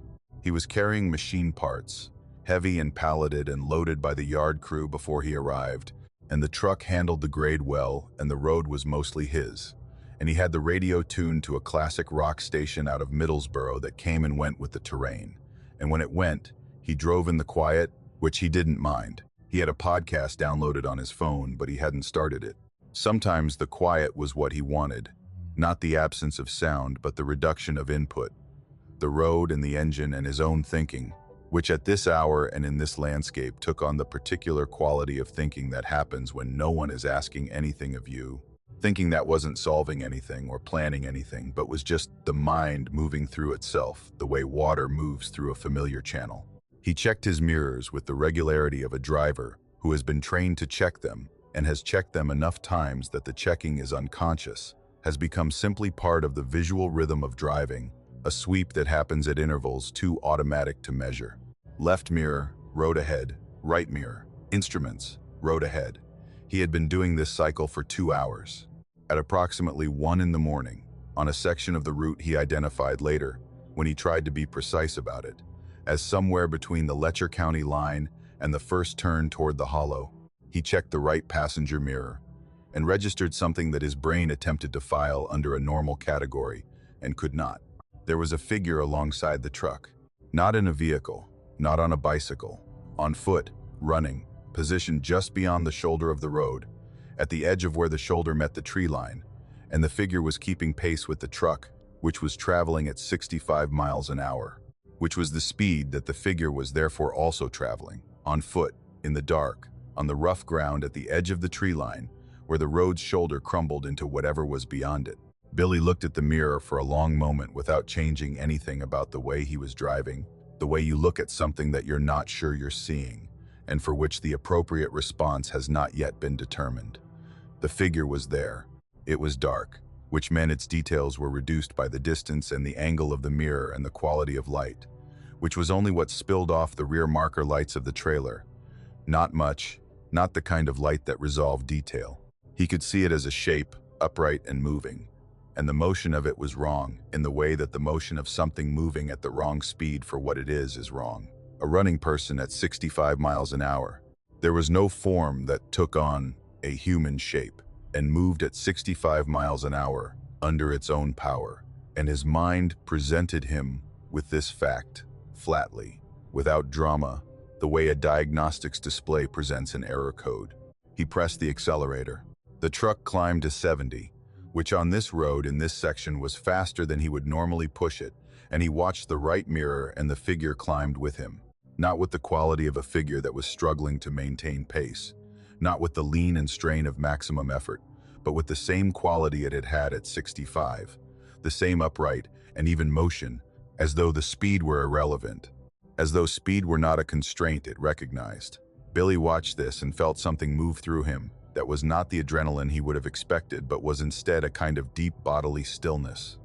The opposite of adrenaline, the response, not of a system preparing to act, but of a system that has encountered something outside its operating parameters and has not yet determined what actions are available. He eased off the accelerator. The truck dropped to 55 and then to 50, and the figure dropped with it, maintaining the same position at the edge of the tree line, the same distance from the trailer, the same upright motion, now at 50 miles an hour, where it had been at 70. He watched it slow with him in the mirror, and the slowing had the same quality as the acceleration, effortless, unconstrained, a simple adjustment of pace in the way that things that are not bound by physical limitation adjust pace. He held 50 for a measured interval, watching. The figure held 50 with him. He watched it for what felt like a long time and may have been 45 seconds, holding the truck at 50 on the empty mountain road, and then he reached for his phone on the seat beside him. The figure stopped, not slowed, not decelerated through a natural stopping motion. Stopped, went from 50 miles an hour, or whatever equivalent of 50 miles an hour the figure had been doing, to stationary, in an interval that was too small to register as a transition. It was moving, and then it was not moving, and the truck was still moving, and the distance between them was increasing as Billy watched in the mirror, the figure receding as the truck pulled away from it. Standing at the edge of the tree line on the shoulder of the mountain road in the dark, stationary, he watched it in the mirror, growing smaller as the truck moved away. It was standing still. It was standing where it had stopped and watching him go, or facing in his direction, or occupying the space behind him with whatever it did when it was not running alongside trucks on mountain roads at 1 in the morning.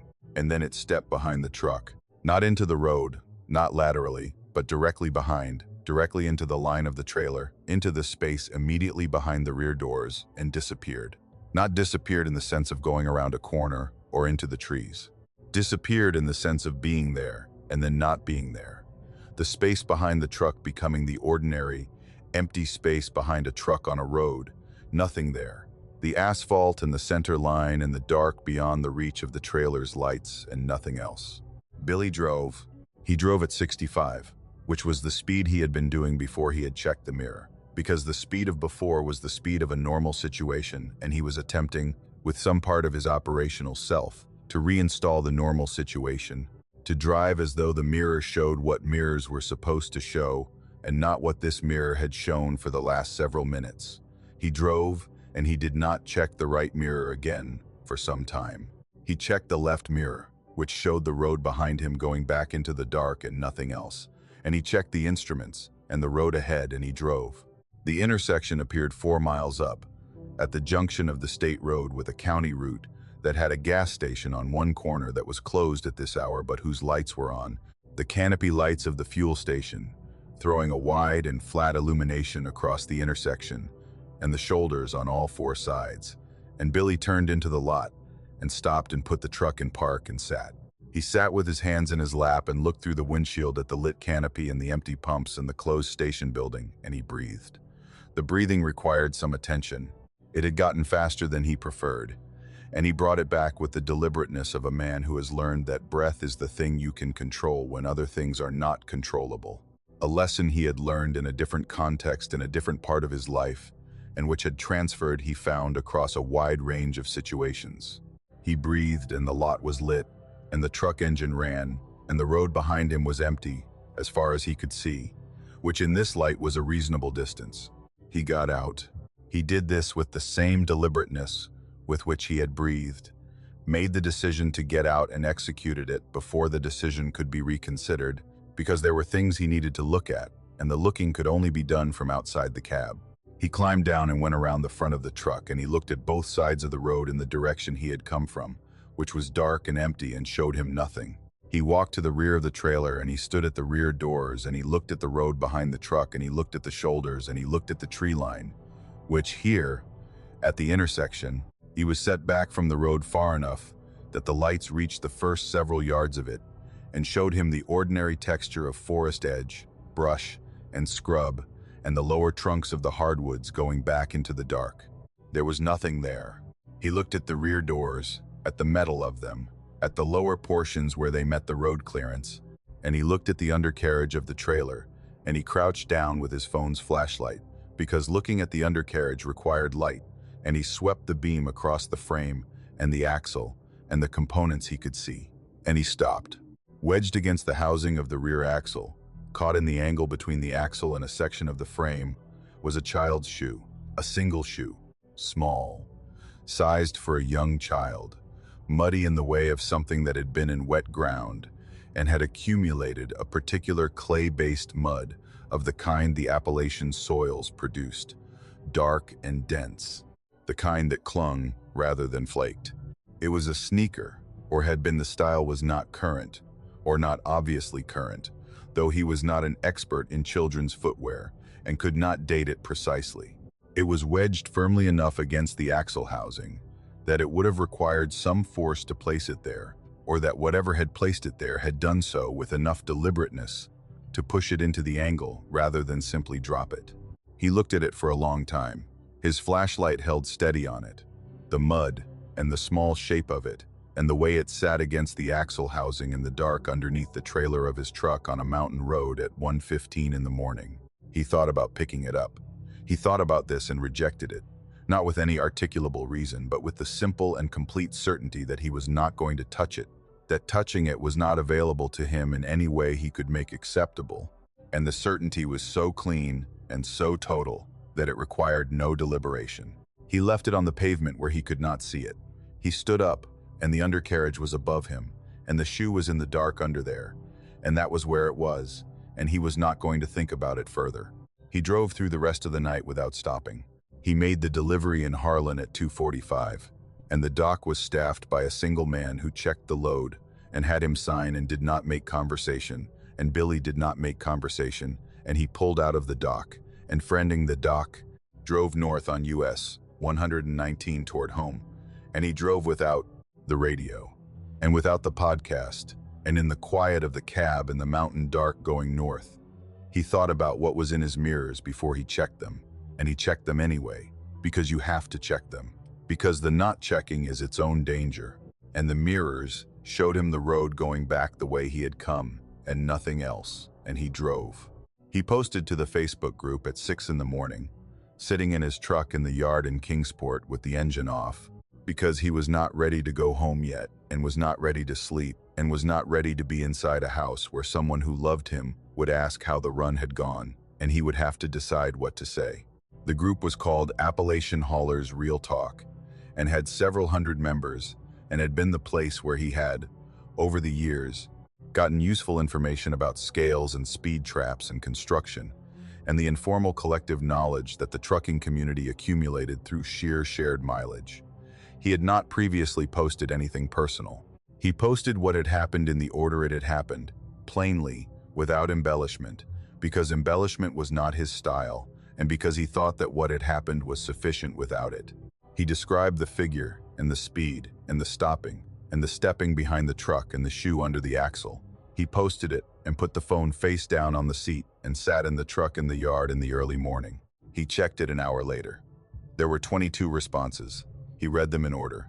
Most were the responses he expected: skepticism, jokes, references to fatigue and the way the tired mind generates images, references to specific other things he might have been seeing, deer, shadows, the particular visual noise of a mirror at highway speed, in low light conditions. He accepted these responses as available and reasonable, and looked at the ones that were not that kind. 14 drivers had responded to say they had seen something, not something similar, not something adjacent, not a thing that might correspond to what he described if you were generous with the correspondence. The same thing, the same road, the same stretch between the Letcher County line and the hollow, the same figure at the tree line running alongside the truck at highway speed, the same response to acceleration and deceleration, the same stopping when a phone was raised.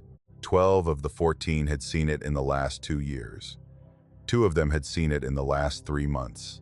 One driver, a woman named Patrice, who ran the Eastern Kentucky routes regularly, and whose posts in the group Billy had found reliable and unembellished over the years, had described in a reply that was longer than most the experience of stopping her truck after the figure disappeared and walking back along the shoulder with a flashlight looking at the ground.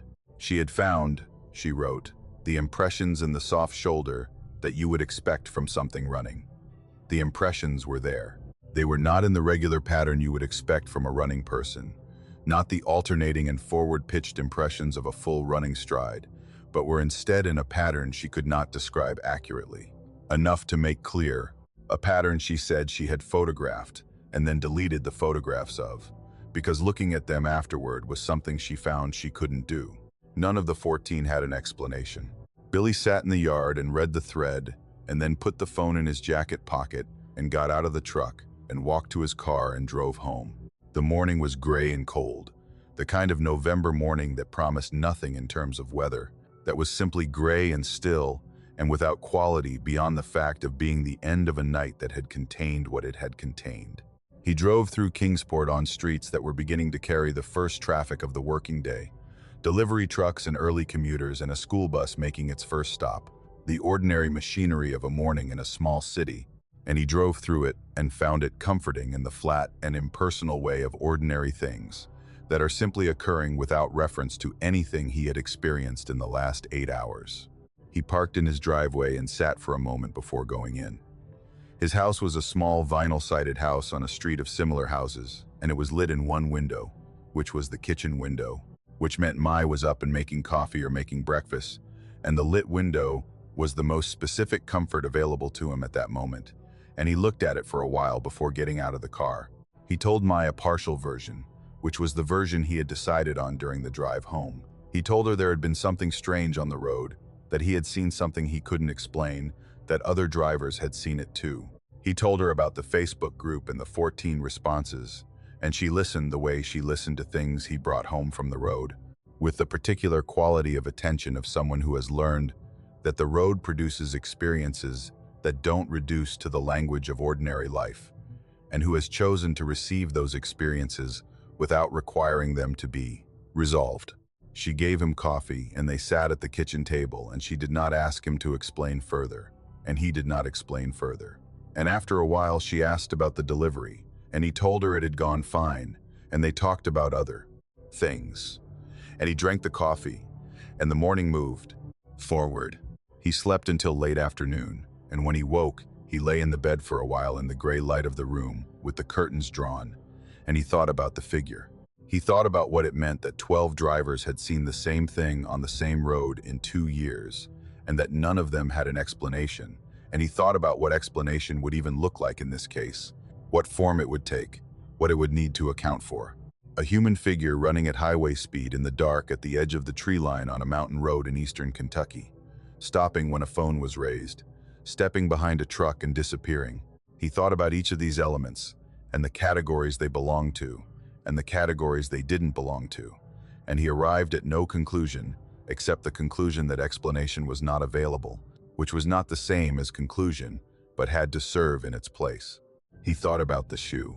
He thought about it in the particular way he had been trying not to think about it since he crouched under the trailer with his flashlight, the small muddy shape of it wedged against the axle housing, the specificity of it, its being a child's shoe and not another kind of shoe, not an adult shoe or a work boot or anything that the road might plausibly deposit under a trailer in the normal course of highway debris.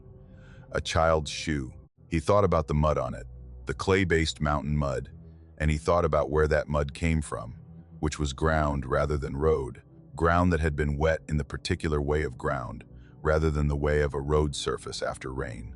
He thought about the impressions Patrice had described in the soft shoulder, the pattern she couldn't describe accurately, the photographs she had taken and deleted because looking at them was something she found she couldn't do. He lay in the gray afternoon of his bedroom, and he thought about a child-sized shoe with mountain mud on it, and the question of how it got under the axle of his trailer, and the related question of what had been running alongside his truck at 65 miles an hour in the dark, and the question of whether these things were related. And he knew that they were related, and he did not know in what way they were related, and the not knowing had a weight that he could feel across his sternum, a physical thing, the specific gravity of a question that has no available answer, and that you will nonetheless continue to carry. Jerome Ellis had been driving solo for 11 years, and in that time, he had developed the particular self-sufficiency of a man who spends most of his working life alone in a small moving space, a self-sufficiency that was not loneliness and was not contentment exactly, but was something between them, a practiced equilibrium with his own company that had become the baseline condition of his professional existence. He talked to himself sometimes, not compulsively but functionally, narrating decisions or working through problems aloud in the way that people who spend significant time alone often do, the voice serving as a kind of anchor to the present moment, a confirmation that the person in the cab was still there and still thinking.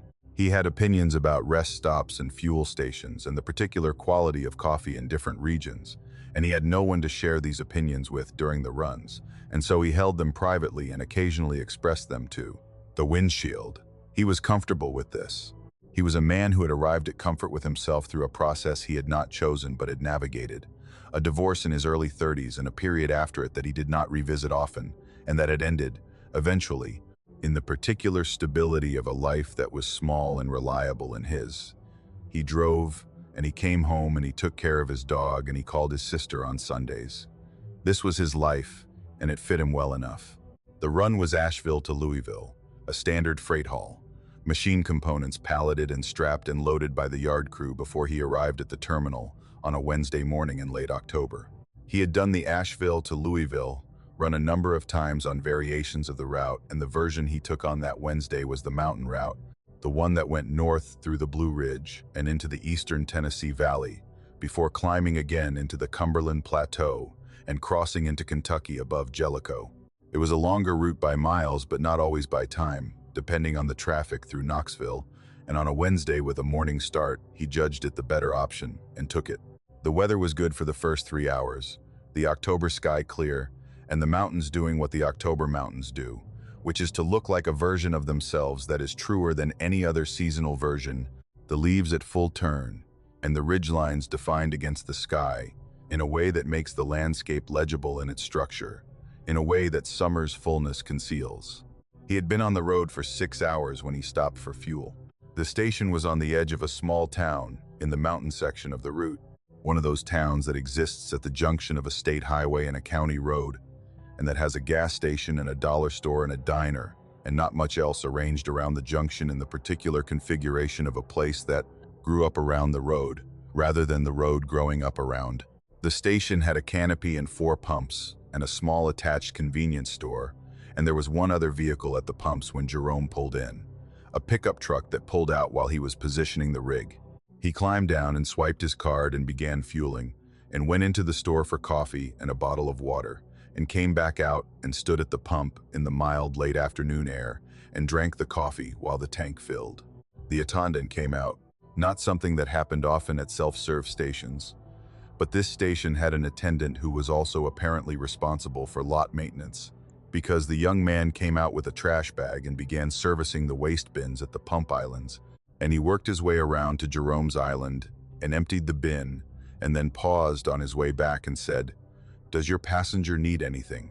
Coffee or anything from inside?" Jerome looked at him. The attendant was young, 17 or 18, with the specific look of a teenager working a part-time job with the degree of presence that part-time teenage employment typically generates, which is to say, he did not appear to be a person who was constructing elaborate fictions for the entertainment of strangers. He said it with the practical tone of someone performing a customer service function, extending the offer to the passenger as a routine courtesy. Jerome said, "I don't have a passenger. I'm running solo." The attendant looked at the cab. He looked at it with the particular attention of someone recalibrating what they believed they had seen, checking the current visible reality against the recently recorded one, and Jerome watched him do this. The boy's face went through several expressions in the space of a few seconds: mild confusion, then a sharper confusion, then something else that Jerome registered without fully naming in the moment, something that had the quality of a person pulling back from a conclusion they didn't want to reach. The boy said, "When you pulled in, there was a man in the passenger seat." He said this with the flatness of someone reporting rather than insisting, the voice of a person who is not invested in the outcome of the information but who is compelled by accuracy to deliver it. "Tall," he said. "Dark clothing. He was looking out the window, like, away from me, so I didn't get a clear look at him." Jerome walked around to the passenger side of the cab and opened the door and looked. The seat was empty. The floor was empty. He looked at the sleeper berth through the gap in the seats. The curtain opened the way he always left it on day runs, and the berth was, as he had left it in Asheville, undisturbed, the pillow in its place, and the blanket folded. He looked at the floor of the cab more carefully, the mats and the spaces beneath the seat, and there was nothing there that had not been there when he left the terminal. He closed the door and walked around the truck slowly, not with a specific purpose, but with the general purpose of looking, of confirming the external condition of the truck, the tires and the trailer and the rear doors and the undercarriage. There was nothing. The truck was the truck. He was alone in it. He told the attendant he appreciated him mentioning it, and the attendant nodded with the look of someone who has discharged an obligation and is prepared to let the outcome of it go, and went back inside. Jerome stood at the pump until the automatic shutoff clicked, and he replaced the nozzle and replaced the fuel cap, and climbed back into the cab and sat for a moment with the door closed before starting the engine. He sat in the cab and looked at the passenger seat. It was a bench seat with a slight depression at the passenger side, where drivers who took the truck out with a co-driver had sat over the years.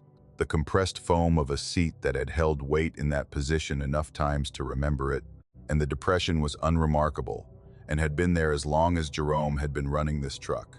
He looked at it and looked at the floor, and he looked at the mirror, and then he started the engine and pulled out of the lot. He dismissed it. This was not a failure of intelligence or a failure of appropriate response to evidence, but was instead the function of a practical mind, encountering something for which the available explanations sorted strongly toward mundane error. The attendant had seen a shadow, a reflection of something on the glass, the sun angle playing against the passenger window in a way that produced a shape. He was 17. He had been outside in the lot for a brief time at a particular angle, and the brain was very good at generating human shapes from ambiguous visual information, and very bad at flagging the generation as uncertain. Jerome was not a person who reached for the inexplicable when the explicable remained on the table. He drove north on the mountain route, with the late afternoon sun moving toward the ridgelines on his left, and the road going forward and the truck empty of anyone but him. He was 20 miles north of the fuel station when the tunnel appeared. He knew this tunnel. He had been through it on previous iterations of this route, a cut through the mountain rock that the highway department had made in the 70s or 80s. He didn't know which. The stonework of the portal showing its age in the particular way of mid-century infrastructure that has been maintained enough to function, but not enough to look anything other than what it is, which is old rock cut by old machines holding a road through a mountain that would prefer to be uninterrupted. The tunnel was perhaps 3/4 of a mile long, maybe a little more, enough to feel genuinely inside the mountain rather than simply under a hill, enough that the far portal was a visible circle of diminished light from the near end rather than open air. Jerome had driven through it without incident on several occasions, and it was simply a tunnel on a mountain route, unremarkable. The kind of infrastructure feature that becomes invisible through familiarity. He was perhaps 300 yards inside the tunnel when the smell arrived. It did not build. It did not intensify gradually the way smells that have environmental causes intensify as you approach their source. It arrived, which was its own quality of wrong, as though a door had opened rather than as though he had driven into something. It was the smell of rot, specific and unmistakable. The organic decay of something that had been going bad for long enough that it had passed through the phases of decay into its final state, the state beyond pungency, into something that was both less sharp and more fundamentally disturbing than sharpness. He knew the smell the way anyone who has been around death knows it, not from extensive experience, but from the few encounters that are sufficient to create a permanent reference point. It was in the cab with him, not coming through the vents from outside, but present in the air of the closed cab, the air that he was breathing, that was in his lungs. He reached to adjust the ventilation, the instinct of a person in an unpleasant smell to change the air supply, and in the movement his eyes crossed the passenger side mirror, the electric mirror mounted outside the cab, visible in his peripheral field on the right side, and he registered that the mirror was moving. He looked at it directly. The mirror was adjusting itself. The electric mirrors on his truck were controlled by a small joystick on the door panel to his left, which he had not touched, which was where it had been for the entire drive. And the mirror was nonetheless moving on its motorized mount with the deliberate and controlled movement of a mirror being adjusted by someone who knows what they want to see, moving not randomly or in the erratic way of an electrical malfunction, but in the smooth and purposeful arc of a precise adjustment, and the arc ended with the mirror pointed at his face. Not at the lane beside him, not at the road behind him, not at any of the positions a passenger side mirror is supposed to occupy for any driving purpose. At his face. The mirror completed its adjustment and held its position, and Jerome looked into it, and the mirror looked back at him and showed him his own face in the moving amber light of the tunnel. He drove out of the tunnel at 90 miles per hour. He could not have said precisely when his foot went to the floor. The tunnel was 3/4 of a mile long, and somewhere in the second half of it, his body made the decision that the body makes when the processing is finished and the available response has been identified. And the response was to leave immediately and completely, and with all the mechanical force available. And he drove the remaining distance of the tunnel in a way that was not safe and was not within the parameters of his professional standards and was entirely without alternative as far as he was concerned. He came out of the far portal into the open air of the mountain evening, and the sky was there, and the ridge lines were there, and the road went forward in the open, and he held 90 for a distance he did not measure before letting the truck come back down to something he could justify to himself. And he breathed, which required attention, which he gave it. He did not stop.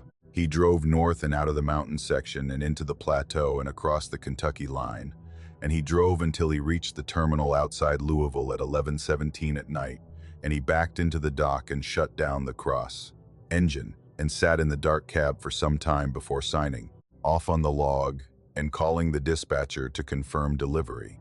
He sat in the cab and he did not look at the passenger seat directly.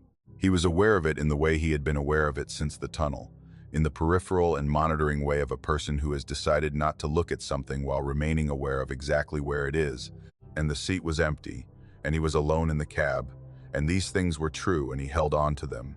The smell had gone when he came out of the tunnel. He had noticed this after the speed came down and his attention returned from the primary task of driving very fast on a mountain highway to the secondary tasks of assessment and inventory. The smell had been entirely absent when he came out of the portal, as though the tunnel had contained it, or the tunnel had been its source, and the open air of the mountain evening had been simply mountain air, cold and clean and smelling of nothing except the October elevation. He thought about this and did not reach a conclusion that helped him. He called his sister from the Louisville terminal parking lot, which was not a Sunday and was therefore outside their normal schedule, and she picked up with the alert attention of someone who understands that off-schedule calls from specific people carry a different weight than scheduled ones. He told her he was fine, that he had had a strange drive, that he wanted to hear a familiar voice. She talked for a while about her day and her kids, and he listened and said the right things, and it helped in the way that ordinary human sound helps when the alternative is sitting alone in a dark cab in a parking lot in Louisville with the passenger seat in your peripheral vision. He drove to a motel after, and he slept badly, and in the morning he drove back. He reviewed the dashcam footage 3 days after he got home. He did this, he told himself, for the specific and practical purpose of confirming what he had and had not experienced, of establishing for his own satisfaction the nature of what had happened in the tunnel. And he told himself this with the conviction of a man who believes he is managing his own psychology responsibly. His dashcam was a dual-channel unit, exterior and interior. The interior channel mounted above the rearview mirror pointing back into the cab, standard equipment that the company required for insurance purposes and that he had never previously found reason to review outside of accident situations. He pulled the footage on his laptop at the kitchen table on a Saturday morning with his coffee and his dog at his feet, and he found the tunnel segment by the timestamp, and he watched the exterior channel first, which showed him the tunnel portal approaching, and the tunnel interior, and the portal on the far end, and the mountain road coming out, and the tunnel was a tunnel, and the road was a road, and there was nothing in the exterior footage that was different from any tunnel footage he had reviewed. He sat with the interior channel for a moment before clicking it. The interior channel covered the cab from approximately dashboard level back, showing the 2 front seats and the entry to the sleeper berth in the background. The quality was the standard dashcam quality of a mid-range commercial unit, adequate for identification purposes in well-lit conditions and meaningful degradation in low-light situations, which a tunnel represented. He watched the footage from before the tunnel, the open road and himself in the driver's seat and the empty passenger seat in the afternoon light, and the footage was unremarkable and confirmed what it should confirm, which was that he was alone in the cab. The tunnel footage began, and the cab went to the lower light condition of tunnel illumination, the amber overhead lights of the tunnel, strobing past at highway speed and providing enough light for the camera to maintain basic function. He watched himself driving. He watched the empty passenger seat. He watched the steering wheel and his hands on it, and he watched the point at which, in the footage, he could observe his own reaction to whatever he was smelling, the slight movement of his head, and the change in his posture that comes before the deliberate reaching toward the vent controls. He watched himself look toward the passenger mirror. He watched himself drive very fast out of the tunnel. He found frame 4 of the interior tunnel sequence, because the review software allowed frame-by-frame navigation, and he watched the sequence in regular speed first, and then again slowly, and then he stopped at the frame. It was approximately 6 seconds into the tunnel footage, which put it roughly 40 yards inside the portal based on his entry speed, and in frame 4 of that sequence, the interior channel showed him the cab in the amber strobing light of the tunnel, at a moment when the overhead light happened to be in a position that illuminated the passenger side of the cab with more clarity than the frames before and after it, a brief interval of relative visibility in the low-light sequence. And in that interval the camera had captured what the camera had captured. There was a shape in the passenger seat. He sat at his kitchen table and looked at it. The shape was tall, occupying the passenger seat and extending upward in a way that corresponded to the description the attendant had given at the fuel station. A tall figure, dark clothing, and the figure's face was turned away from the camera, turned toward the passenger window, which the attendant had also described, turned away from me, so I didn't get a clear look at him. The shape was not a reflection. He looked at it for a long time, the still frame on his laptop screen, his kitchen around him and the morning light coming through the window and his dog moving in his peripheral vision. And he looked at the shape in the passenger seat of his truck in the tunnel footage. And he could not make it into a reflection or an artifact of the camera or a quality of the light. It had a hand on the glove box, one hand, resting on the glove box with the fingers pointing downward, and the hand was visible in the frame with the particular clarity of a thing that the light had chosen, in that frame, to illuminate. He formatted the drive. He did it immediately, while he was still at the table, while the frame was still on the screen, while his coffee was still in his hand. He ejected the SD card from the unit he had removed from the truck, and he inserted it in his laptop, and he formatted it completely and thoroughly with the software that overwrote, rather than simply deleted. And he did it without allowing himself to deliberate about doing it, because the deliberation would have been, he understood, a way of not doing it, and he needed to do it.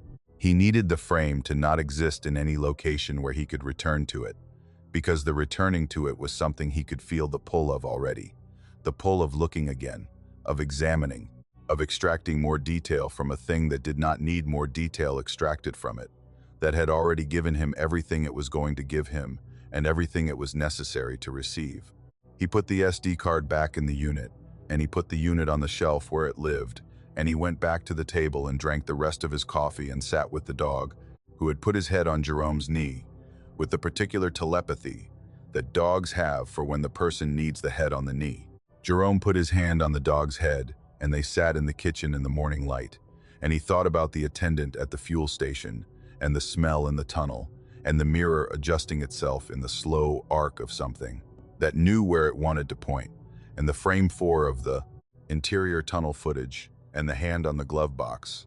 And he thought about these things in the way you think about things that are now in you permanently, that have taken up residence in the architecture of what you know and what you carry, and that will be there tomorrow and the day after and the day after that, not always in the foreground, not always demanding attention, but there, somewhere behind the ordinary function of the days, present in the way that certain kinds of knowledge are present once you have them, which is without the option of return to the time before you had them. He drove the Asheville to Louisville, run 4 more times in the following year.